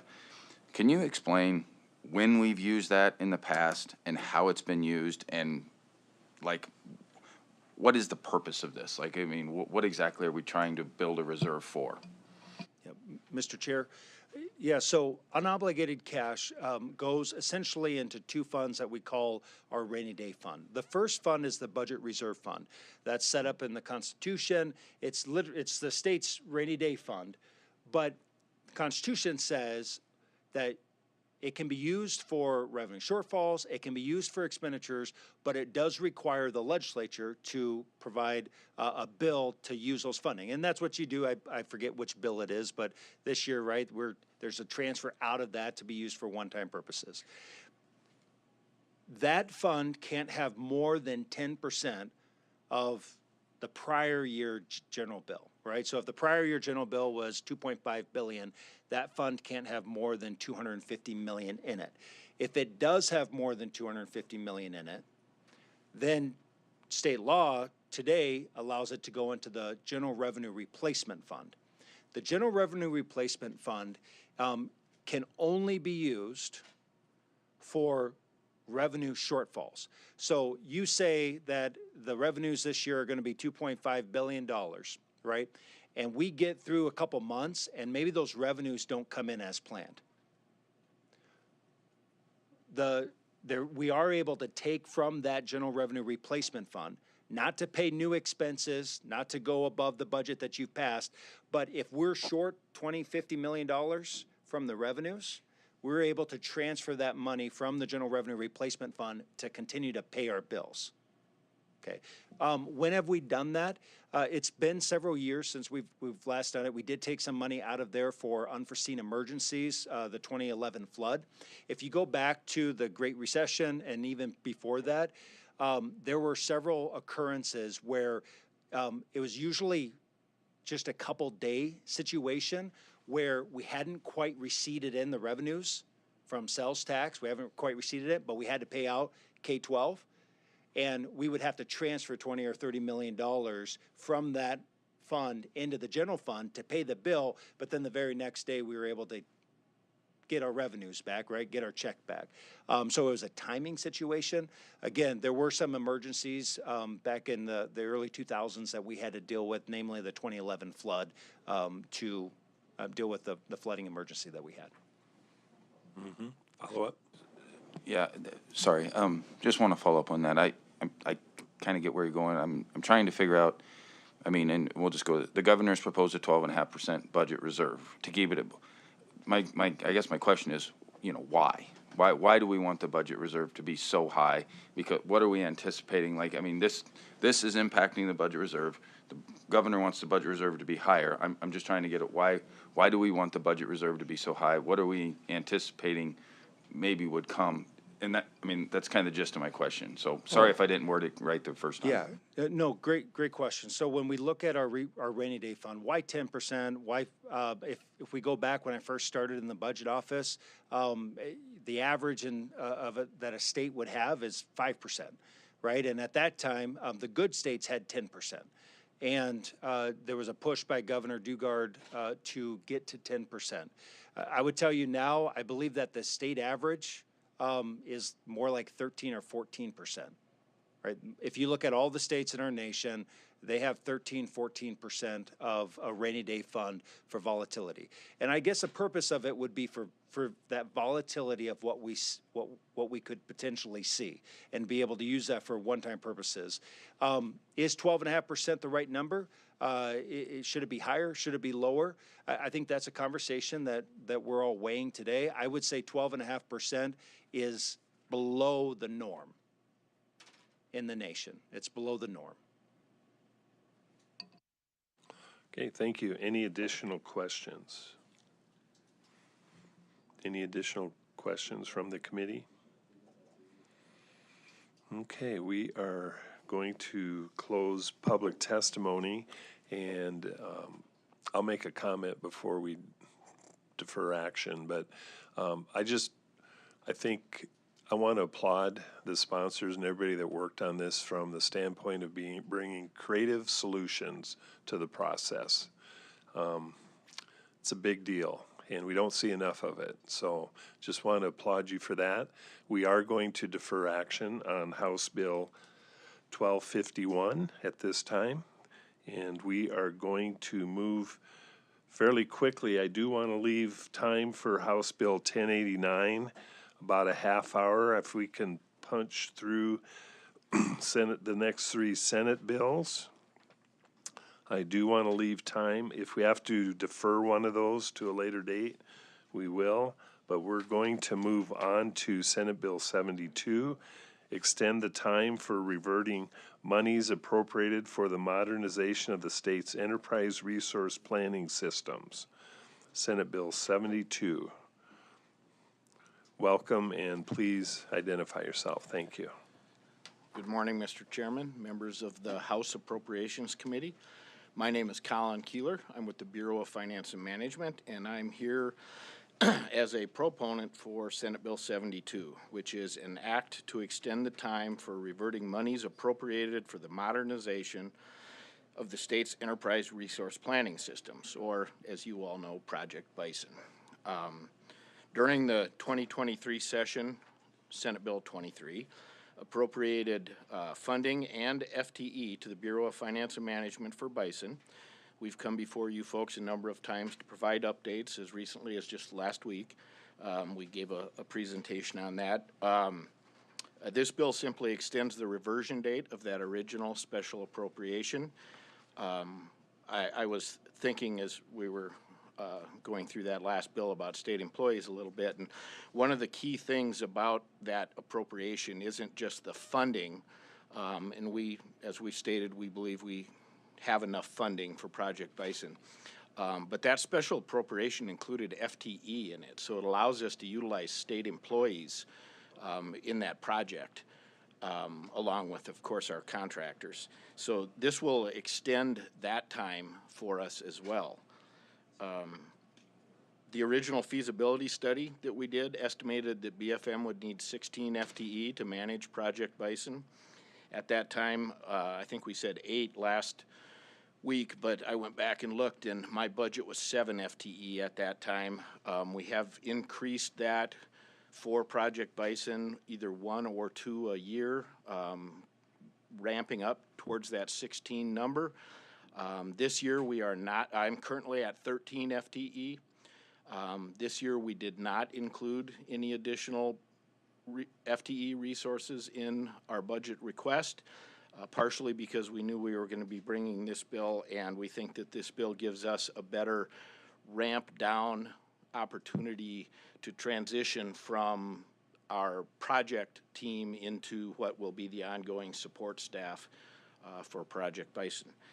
I'm happy to take any questions if you may have them, but I'd ask you to please support Senate Bill 72. Thank you. Are there any additional proponents? Any additional proponents for Senate Bill 72? Any online?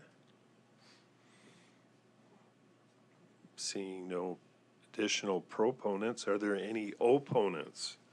Are there any opponents to Senate Bill 72? Any opponents? Okay, seeing none, we'll open it up for committee questions. Representative Mucky.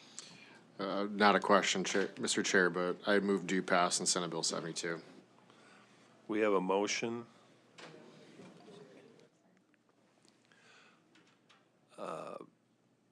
Got a little bit of time. Would you withdraw your motion? I'll withdraw at my this point in motion. time? We'll Yes. take one question. Second, we withdraw. Representative Jorgensen, question. Thank you, Mr. Chair, for BFM.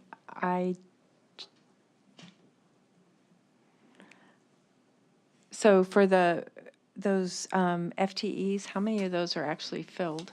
That you actually have people working in those positions? Thank you. Mr. Chair, Colin Keeler again with BFM.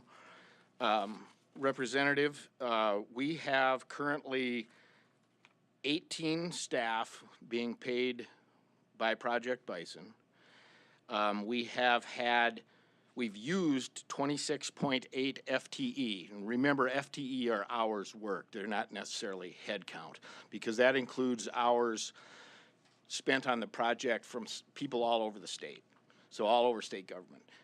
And I want to make sure that everybody understands there's actually many dozens, well into the probably hundreds, of people who have contributed time towards the project. But those are the hours that are being paid directly with the project funding. We've had 36 people charge some time. As I said, we have 18 people full-time on that project, along with lots of other part-time pieces of other state staff. All right, any further questions? Representative Mucky. Thank you, Mr. Chair. I move due pass on Senate Bill 72. Motion do pass by Representative Mucky, second by Representative Casson. Discussion on the motion. Secretary, call the roll. Representatives Auk, No. Casson. Aye. Colbeck, Aye. Mucky, Aye. Moore, Aye. Charda, Aye. Jorgensen, Aye. Norstrup, Aye. Derby. Aye. 8 yeas, 1 nay. Senate Bill 72, do pass motion hereby passes. Moving on to Senate Bill 73, revise provisions relating to state financial practices. Good morning, and please introduce yourself. Good morning, Mr. Chair, members of the committee. My name is Jason Lutz with the Bureau of Finance and Management. Thank you for the opportunity to be here today to testify in support of Senate Bill 73. This bill is a modernization measure intended to update state financial statutes in preparation for Project Bison. Many of the affected statutes were written for a paper-based environment, one that relied on physical signatures, hard copy filings, and manual record keeping. Project Bison will move the state into a modern ERP system, and this bill ensures our statutes align with the electronic functionality that system will provide. Importantly, these updates do not remove or weaken financial controls. Oversight responsibilities remain fully intact. This bill simply ensures that the law recognizes and supports secure electronic processes that agencies will soon rely on. Throughout the bill, outdated paper-based requirements are replaced with authorization for electronic submission, review, retention, and access to financial records. By doing so, the bill eliminates unnecessary printing, scanning, and duplicating record keeping, while preserving audit trails and access for both the state auditor and the state treasurer. This bill also modernizes signature and verification requirements by explicitly allowing secure electronic signatures where statutes previously assumed handwritten signatures or notarizations. These changes are consistent with existing administrative rules that have been in effect for several years. Several provisions clarify transparency and public access requirements by cleaning up language related to the state's transparency website. Contracts that are already required to be posted will continue to be posted electronically within defined timeframes and for appropriate retention periods. The bill also addresses a few practical operational issues. For example, it resolves fractional penny mileage reimbursement problems that occur when federal mileage rates are not whole cents, ensuring that reimbursement rates are rounded consistently and that expense reports align with the rates being paid. It updates travel authorization language to allow electronic approval for out-of-state travel, and it confirms that reconciliations and budgetary accounting reports may be provided and accessed electronically by the state auditor and the state treasurer offices. In addition, the bill clarifies that electronic records maintained by the state auditor are official records of the state, and it aligns document retention periods so they are consistent across state statute. Finally, it updates procurement language to reflect that the Bureau of Finance and Management will now oversee the electronic procurement system that is integrated within Bison. Taken together, these revisions remove outdated statutory barriers, reduce administrative inefficiencies, and support the state's transition to a modern financial system while preserving transparency, accountability, and strong oversight. I would like to thank the offices of the State Auditor and State Treasurer for their collaboration and constructive input as this bill was developed.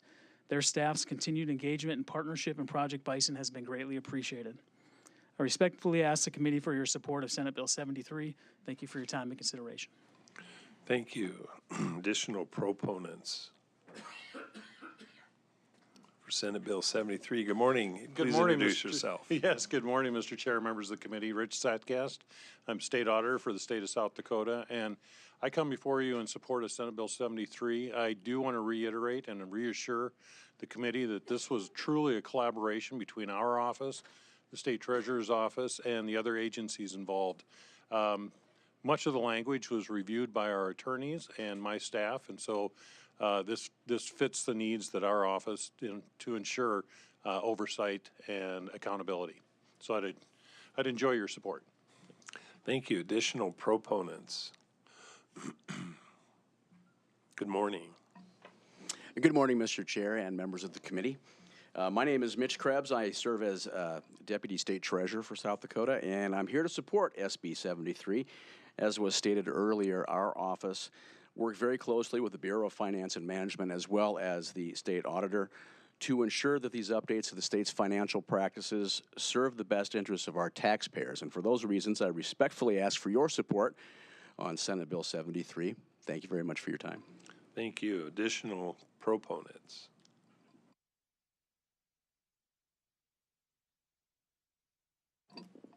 Mr. Chair, members of the committee, Heather Forney, Vice President for Finance and Administration for the South Dakota Board of Regents.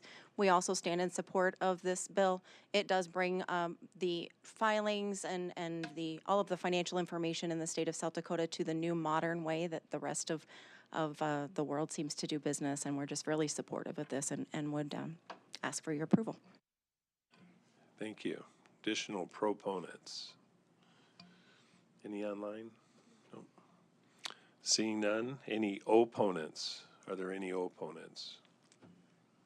Any opponents? Seeing none, I'll open it up for committee questions. Any questions from the committee? Representative Auk. Mr. Chair, I don't have a question. I can make a motion if there's no questions. Sure. I make a motion, do pass. We have a motion by Representative Auk, seconded by Representative Mucky. Discussion on the motion. Seems like a common sense bill, and I do believe it needs to be passed so that they can have more efficient and effective ways of doing their books, just like us. And so I think this bill is important, and I think we need to pass it wholeheartedly. Thank you. Secretary, call the roll. Representatives Auk, Aye. Casson. Colbeck. Aye. Mucky. Aye. Moore. Aye. Sharda. Aye. Jorgensen. Aye. Norstrup. Aye. And Derby. Aye. 9 yeas. Motion do pass on Senate Bill 73 hereby passes. Mr. Chair, Mr. Chair, Mr. Chair, Yes. do I dare say anything about consent?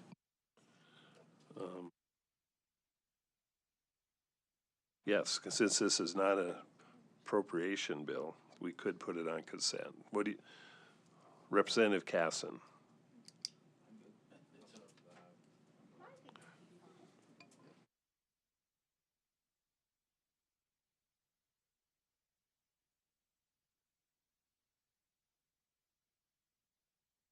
So with no opposition, Chair will put it on consent calendar. Thank you.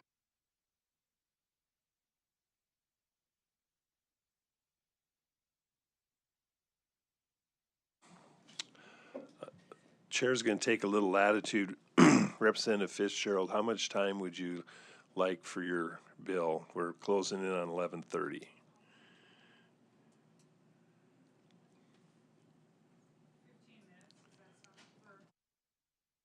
Okay, that'll be fine. I was going to take Senate Bill 75 then. So, moving on to Senate Bill 75. Amend the type of entities eligible to participate in the Cybersecurity Services Initiative.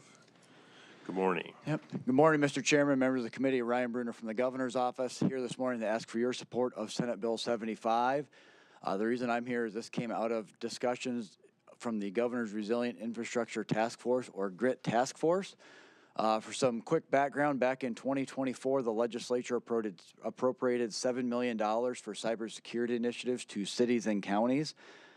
As a part of that process, then, they have worked with DSU to set up a group called Secure SD through Dakota State University. And that group has set up agreements with 90 cities and counties across the state to improve IT infrastructure and protection. A member of that advisory committee is the South Dakota Rural Water Association. And so they're part of the advisory committee because rural water provides water to a lot of our cities and municipalities across the state and are a key part of critical infrastructure. However, even though they're part of the advisory committee, the bill passed in 2024 specific to cities and counties. And so even though they're participating, they're not eligible and able to access those funds or use those services. So the bill before you today would expand the ability to use those funds. There's no new money in the bill. It would expand the ability to use those funds to the rural water associations, the 33 rural water associations, in addition to the 311 cities and towns and 66 counties in the state. I mentioned there's no money in the bill. The original appropriation was $7 million. When we were going through the budget process last fall, there was about $5.8 million of that appropriation left. And so as this program gets up and running, it's going to be critical for protecting South Dakota cities, towns, rural waters, critical infrastructure. But at this time, there's no reason to come forward and ask for additional funding when there's still about $5 million of this original $7 million left. And so we're not asking for any additional money. We're asking to expand the uses so that we can protect more critical infrastructure in the state using Dakota State University's program. And I'll stand by for questions. Okay. Thank you. Thank you. Additional proponents, Senate Bill 75. Good morning, Mr. Chair, members of the committee. Lindsay Ryder-Rapp, and I'm a registered lobbyist for the South Dakota Association of Rural Water Systems. We certainly support Senate Bill 75 and appreciate the governor's willingness to recommend our inclusion in that. We certainly know that cybersecurity incidents affect water systems. It can disrupt services, compromise public health, and frankly undermine public confidence. Rural water systems and wastewater systems supply the majority of drinking water to our rural residents. They serve communities spanning multiple counties. They operate regional infrastructure where a single disruption can have wide impact. Protecting these systems protects entire regions, not just communities. Many of our rural water systems rely on SCADA and remote monitoring, and also automated treatment and distribution systems. At the same time, our systems do not always have dedicated IT staff or cybersecurity budgets. And so for these reasons, we think that this program is essential, and we would support it as well. Thank you. Thank you. Additional proponents. Good morning. Good morning, Mr. Chair, members of the committee. My name is Sarah Rankin, and I am the Executive Director of the South Dakota Municipal League. And we too rise in support of SB 75. We feel this bill makes practical and important clarification, expanding eligibility within the Cybersecurity Services Initiative beyond the scope of just counties and municipalities. Our cities operate critical infrastructure every single day: water, wastewater, and utility systems that rely on complex technology. If those systems are vulnerable, our communities are vulnerable. This legislation simply ensures that entities responsible for that infrastructure can access the same cybersecurity resources the legislature already prioritized. This is about protecting essential services and strengthening local systems across the state. We thank the administration for their continued discussions surrounding these additions and respectfully ask for your support. Thank you. I do have to duck out, so thank you. Okay, thank you. Additional proponents. Any additional proponents for Senate Bill 75?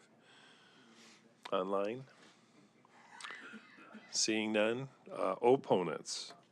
Are there any opponents for Senate Bill 75 online? No. Okay, seeing none, we'll just move to committee questions. Representative Jorgensen. Question Yeah. for. Thank you, Mr. Chair. For Mr. Bruner.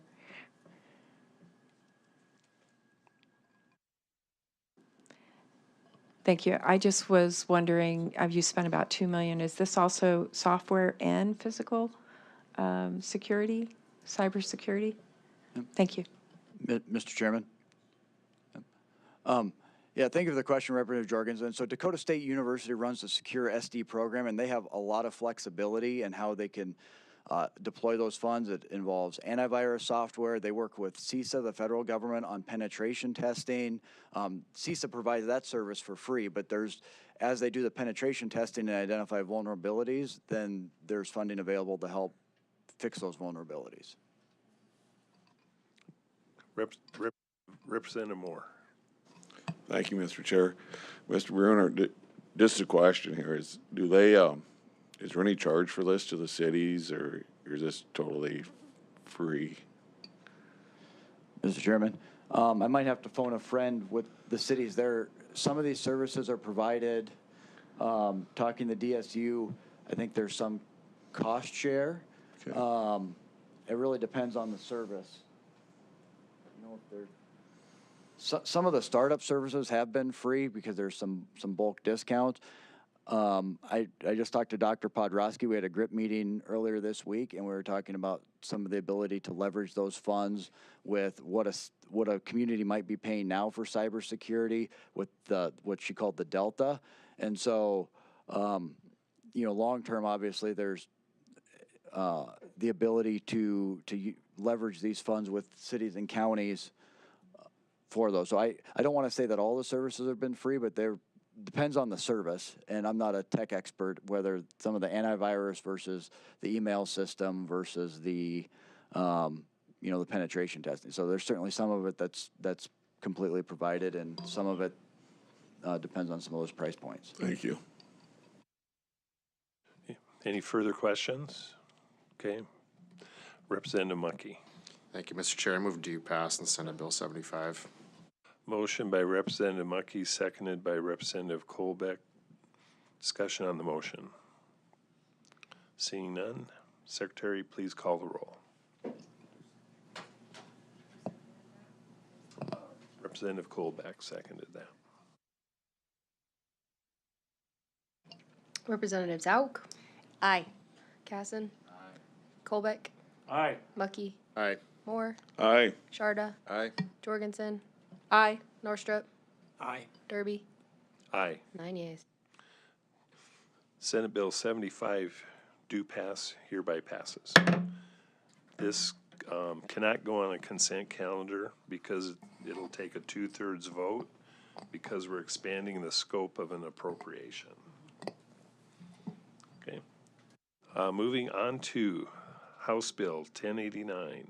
Modify the distributions of revenues collected from severance taxation on new permits.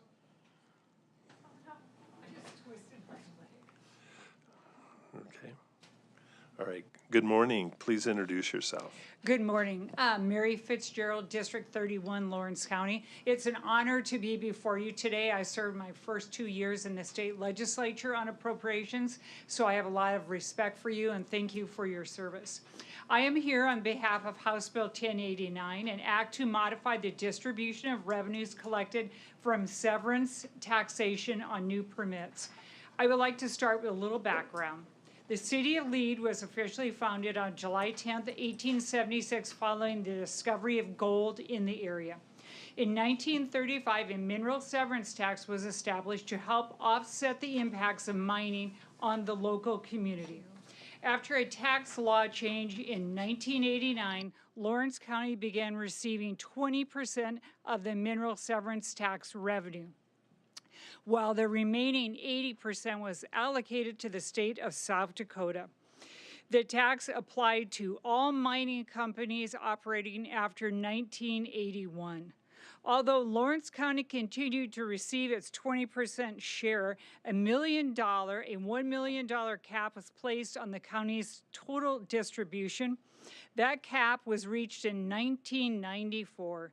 Since that time, Lawrence County has not received any additional mineral severance tax revenue.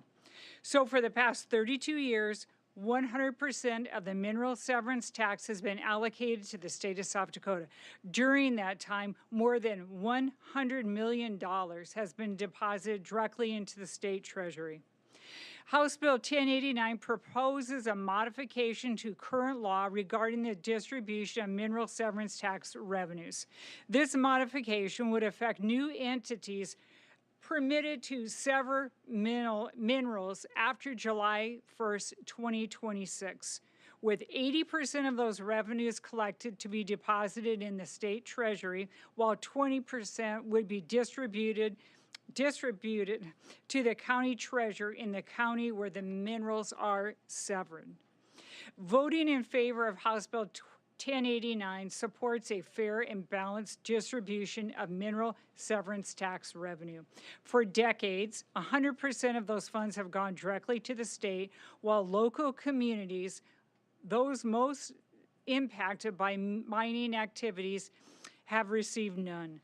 This bill restores a reasonable 20% share to the county where the minerals are severed, ensuring that local governments have the resources needed to address infrastructure demands, public services, and long-term community impacts associated with those mining operations.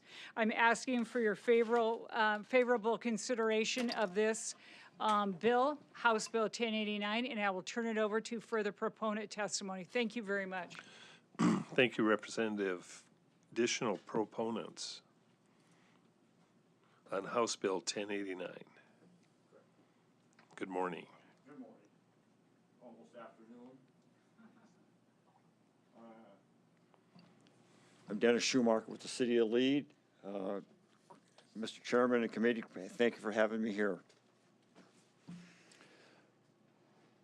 In communities like the City of Lead located in Lawrence County, we understand both the opportunity and responsibility that come with resources, development. Mining has shaped our history, built our infrastructure, and continues to influence our future. The severance tax exists because when natural resources are extracted, there is an impact on roads, public safety, housing, water systems, and long-term planning. Right now, the structure of the severance tax distribution leaves local governments carrying a significant share of those impacts. While the majority of the revenue flows elsewhere, I'm not here to argue against the state's role. The state has obligations too: education, healthcare, public safety, statewide infrastructure. We all have responsibilities. What I'm here to propose is a partnership. An 80-20 model where 80% supports the broader needs of the state of South Dakota, 20% returns directly back to the county and the communities. It would recognize that while the resources belong to the people of South Dakota, the impacts are felt most directly at the local level. When heavy equipment moves across our local roads, it's our road departments and our response that responds. When workforce housing pressures increase, it's our cities that must address the zoning, utilities, and public services. When emergency services are needed, it's our local responders who answer the call first. Returning a fair portion without a restricted cap ensures communities like Lead and Lawrence County can reinvest in infrastructure, stabilize property taxes, and plan responsibility for long term. This is not about taking more from the state, it's about aligning revenue with the impact. I want to be clear, this is not one-sided request. If the state is willing to share a piece of the pie with the communities and to bear the direct impact, we willing to work with the state. We are willing to ensure accountability, transparency, responsible stewardship, and with those dollars. We are willing to demonstrate that when local communities are strengthened, the entire state benefits. Strong counties build strong state. Strong cities support strong economy. When we invest where the impact occurs, we reduce long-term liabilities and create substantial growth. This proposal is about fairness, it's about foresight, and most importantly, it's about partnership. I respectfully ask the committee to consider the equitable severance tax distribution model that recognizes both statewide priorities and local realities. If we share a piece of the pie with each other, South Dakota as a whole will be strong for it. I actually hauled down 2 pies for you today. Went to Walmart last night at 8:30. That's not fun.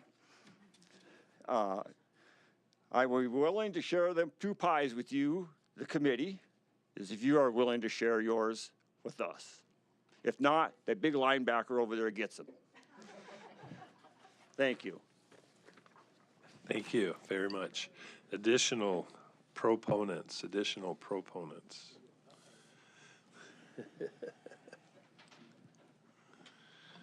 Good morning. Good morning, Chairman and committee members.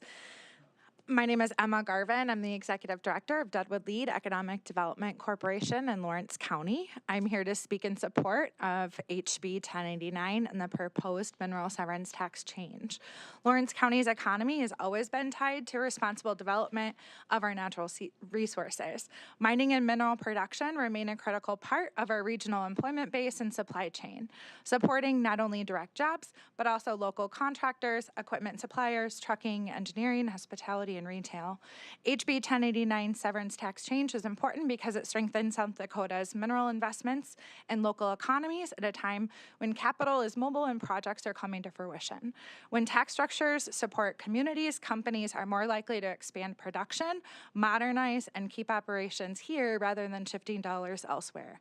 For Lawrence County, that translates into real economic benefits, such as more stable and higher paying jobs, increased local purchasing, greater long-term investment, a stronger local tax base over time. And from an economic development standpoint, our goal is to grow and diversify local economy, but we also have to protect and strengthen the communities where mining occurs. HB 1089 helps that by allowing a portion of the future mining severance funds to be distributed to the host county. I respectfully ask and encourage that you support HB 1089. Thank you very much for your time.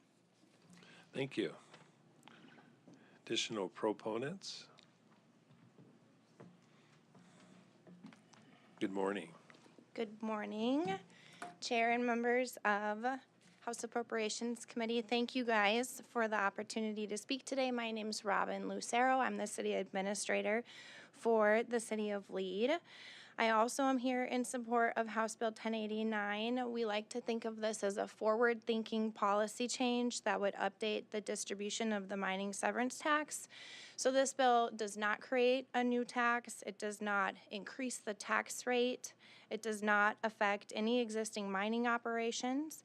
It doesn't change any of the environmental or permitting processes. And it has no impact to fiscal year 2026.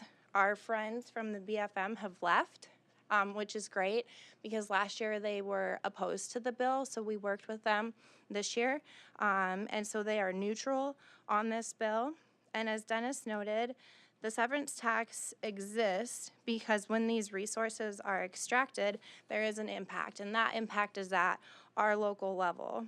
And as Mary mentioned, for more than 30 years, none of this revenue has remained at the local level.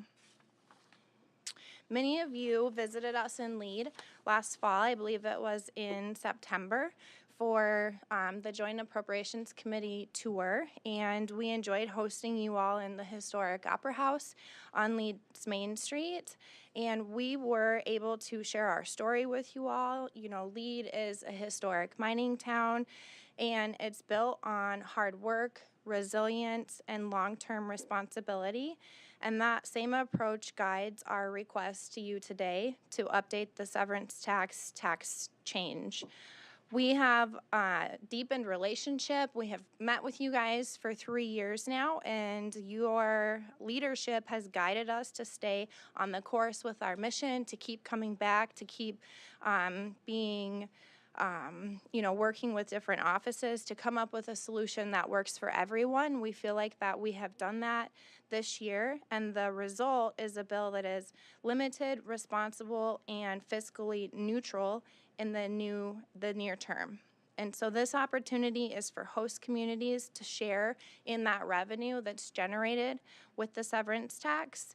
And as I said, it doesn't change today's budget. This would only be for any future mining company that comes on board. And so that is trying to restore the original intent of the severance tax to keep some of that money at the local level. And for those reasons, I would please ask for your yes vote on this, and I would stand by for any questions that you might have. Thank you. Additional proponents? Are there any additional proponents for House Bill 1089? And we do have one online.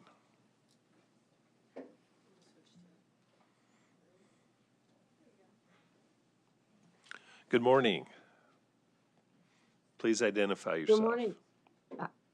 Good morning, Representative and Chair Derby. Are you speaking to me, Sherry B. Smith, online?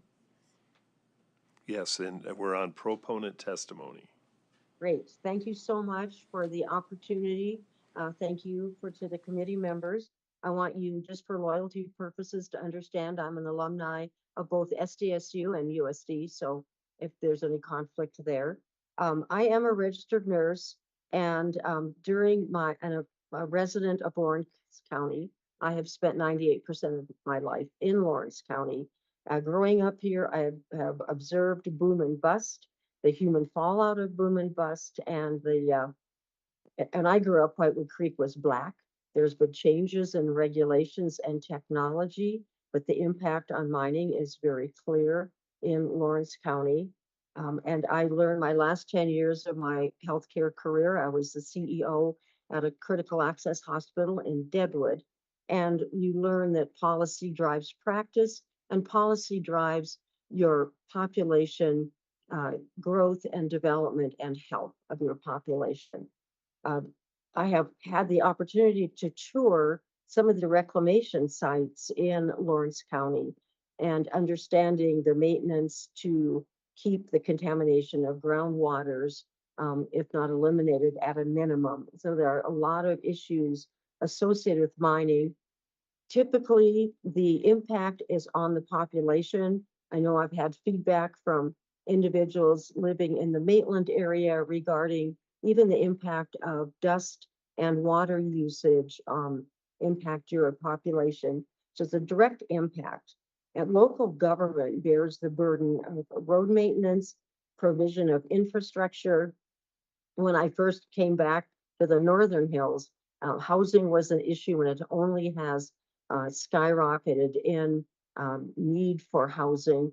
Local governments cannot take on the maintenance of roads and the building of housing. If you're going to expand mining, you're going to need to have places for your workers to occupy to support the expanded workforce.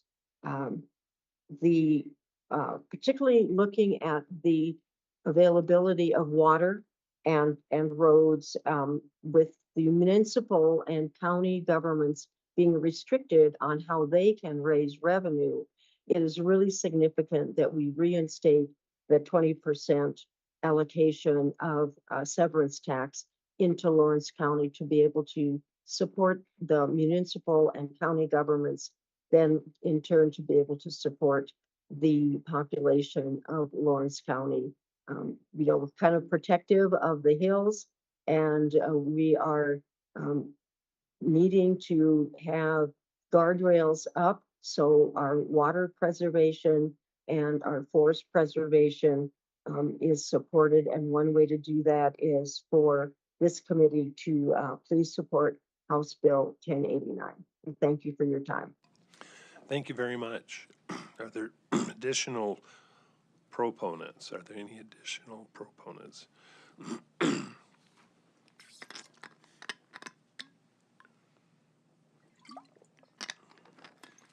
Are there any opponents? Are there any opponents? Any opponents to House Bill 1089? Any opponents? And are there, I'm going to open it up, hearing no opponents, I'm going to open up for questions, and then, so just questions at this point in time. Representative Colbeck. Thank you. I got a question for Representative Fitzgerald. You said that was capped at $1 million. Do they get that $1 million if it's capped every year? Do they get $1 million every year? Because I think you said something like the state got $100 million over the past. That cap was put in years ago, and that cap was reached in, what was it, 1994? So 32 years ago. So we have not received any money since that time. Thank you. Yep. Yes, Representative Jorgensen. Thank you, Mr. Chair. So I'm just wondering, it says future permits, new mining companies. Do you have any upcoming new mining companies coming into Lawrence County? Thank you.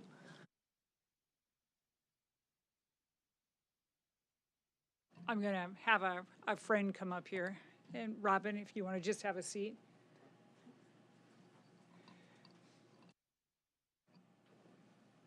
Robin Lucero, City of Lead. There is one mining company right now that we have headquartered in Lead, Dakota Gold, and they haven't really said what their plan is. They're in the excavation phases of mining. Follow up. Thank you, Mr. Chair. One more question. Wondering, I mean, we did do the tour, and it seemed like you needed a lot of infrastructure updates. Can you talk a little bit about that? Thank you. Robin Lucero. Yes, the city of Lead, we have a lot of infrastructure needs. Back when our town was formed, the infrastructure was maintained and operated by Homestake Mining Company. And so as Homestake was in the 70s and with federal regulations coming out, they transferred the ownership of the water system to the city of Lead. And so I think that transfer went through in the 1990s. And so since then, the city has been working to update all of our infrastructure. Homestake also did a lot of the snow plowing and took care of the roads and things like that. Truly a company town. So they shut down in 2001. And so since then, the city's been kind of like rebuilding ourselves since that time. Question, Representative Mucky. Yes, thank you, Mr. Chair. I think you probably answered this a little bit. Just talking through the plans for Dakota Gold, have they given, obviously they're in an excavation phase.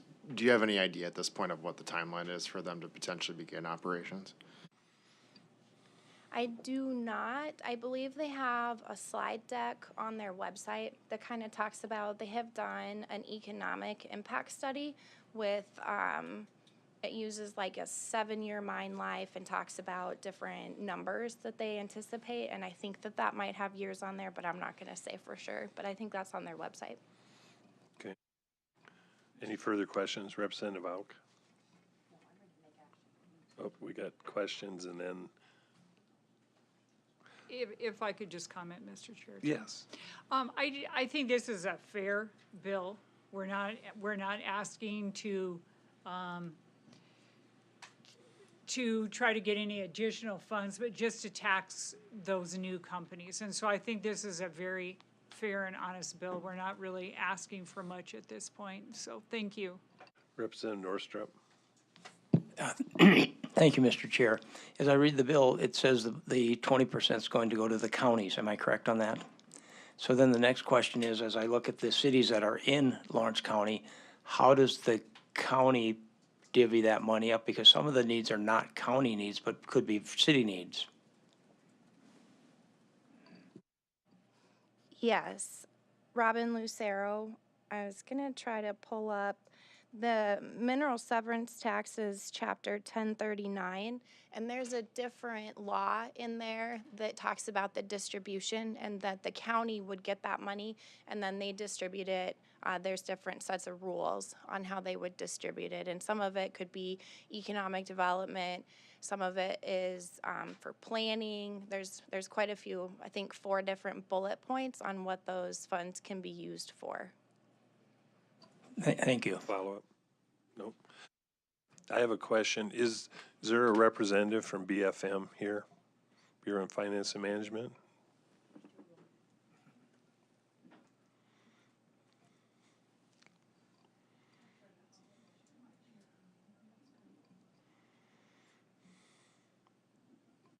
Hi, yeah, Yolanda from BFM. Good morning. What's your last name? Song. Okay. We heard testimony that BFM is neutral on this. Is that correct? Yes, that's correct. Okay. Thank you. Based on that, I would like to take a 2-minute huddle. We'll go over to our room and we'll be offline for a couple minutes. Thank you. SDPB brings you closer to your government. With gavel-to-gavel coverage of the South Dakota legislature and in-depth reporting from Pierre. Good, useful, and full of wonder. SDPB.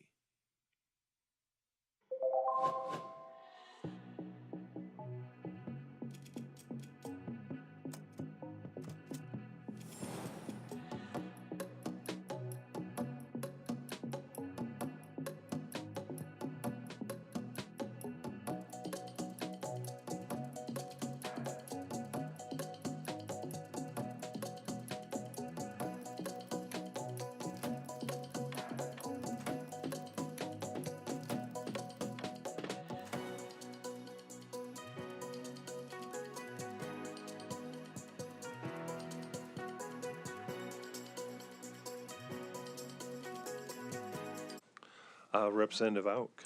I move to pass. Second. Have a motion by Representative Auk, second by Representative Jorgensen for discussion on the motion. Mr. Chair, I've had the pleasure of being to Lead and Lawrence County and those surrounding counties several times throughout my life. And I certainly don't understand what it's like to live in a company town, but I'm sure that there is definitely a need. And they're using the resources in your county, and I just feel this out of fairness.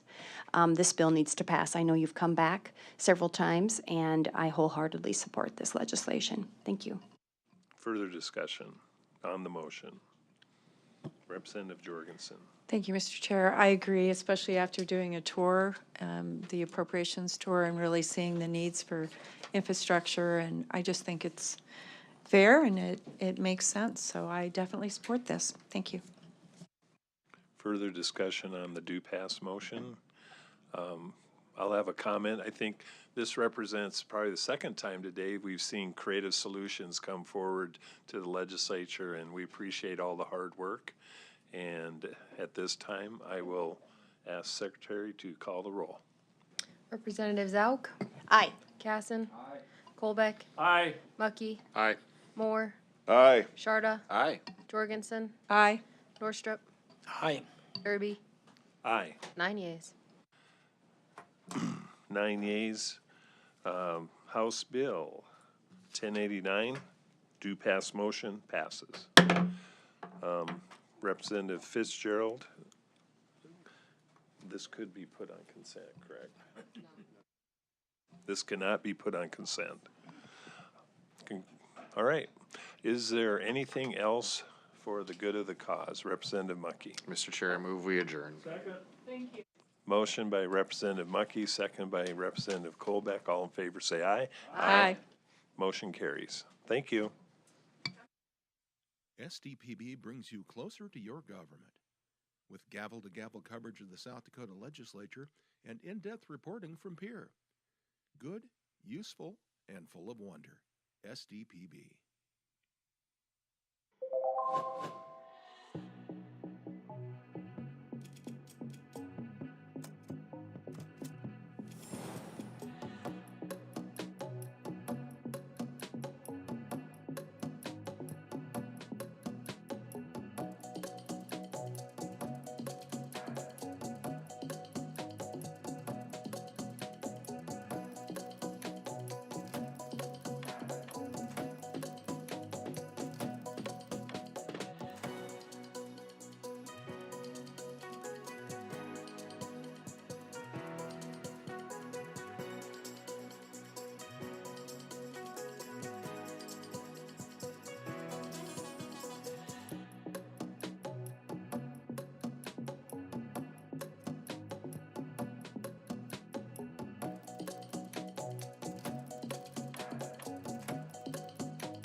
From early learners to lifelong students, SDPB inspires curiosity through trusted educational programs and resources for every stage of life.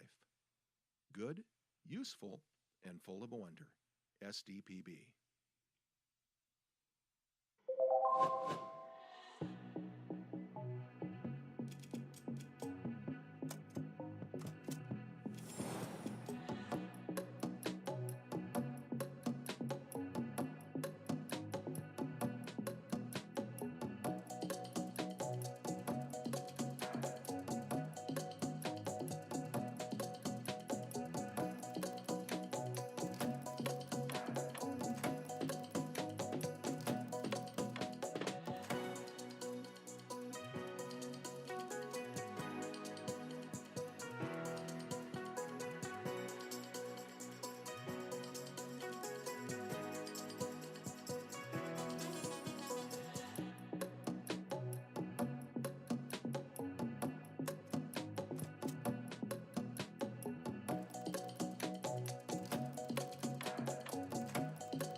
When South Dakotans need reliable information, SDPB is there providing updates and coverage that keep our communities safe and connected.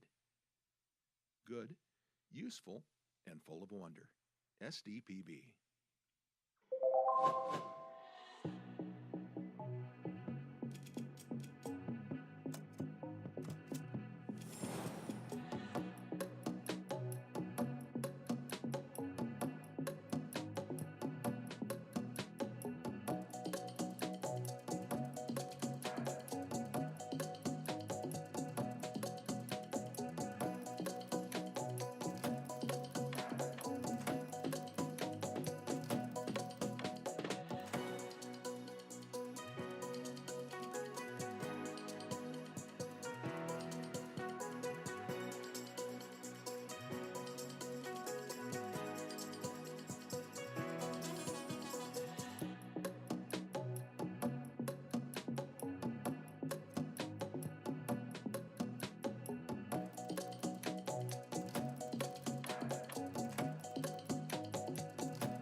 SDPB celebrates South Dakota's student athletes with live coverage of SDHSAA state championships, sharing the excitement of hometown heroes. SDPB. Good, useful, and full of wonder.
From choir to debate to theater, SDPB shines a spotlight on South Dakota's talented students through SDHSAA All-State Fine Arts Programming.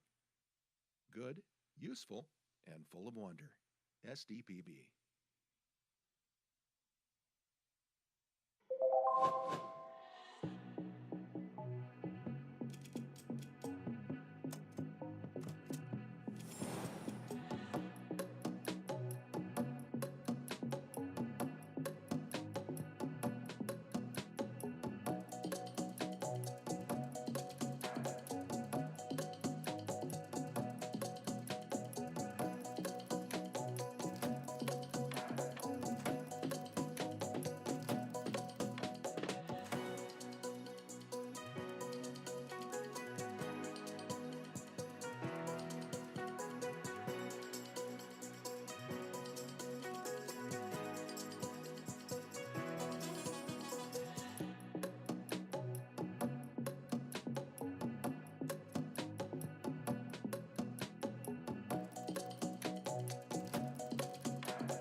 Every day, SDPB connects South Dakotans with stories that inform, inspire, and bring us together.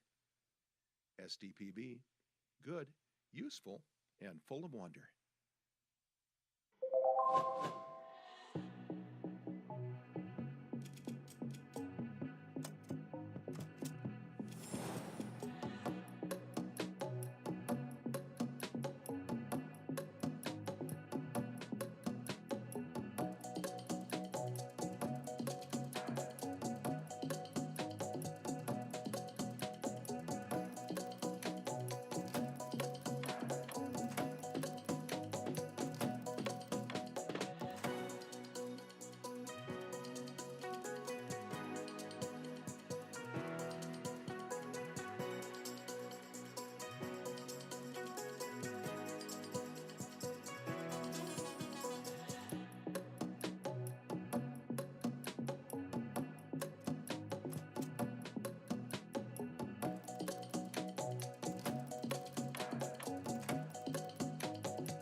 SDPB is your home for fact-based journalism, connecting South Dakotans with news they can trust and stories that matter.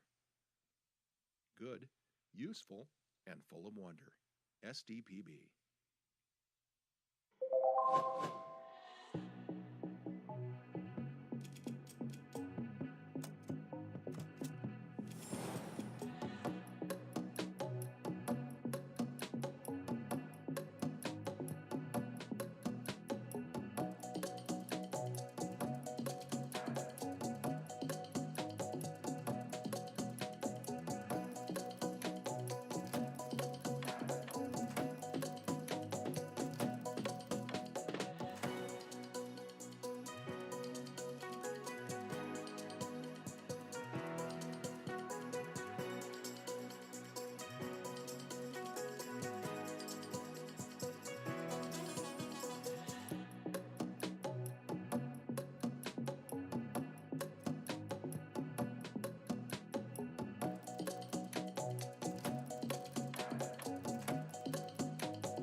From children's programs to in-depth documentaries, SDPB sparks curiosity and lifelong learning in every South Dakotan.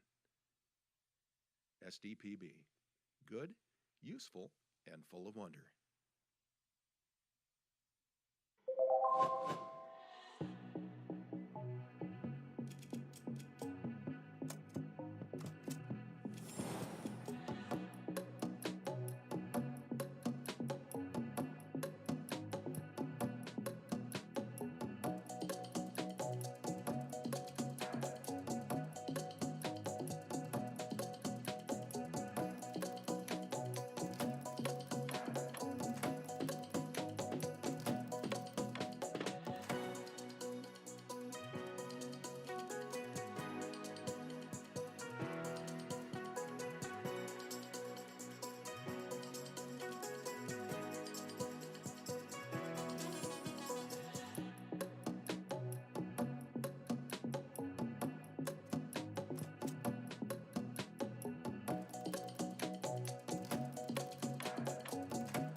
SDPB brings South Dakotans together, telling the stories that unite small towns, big ideas, and the people who make our state shine.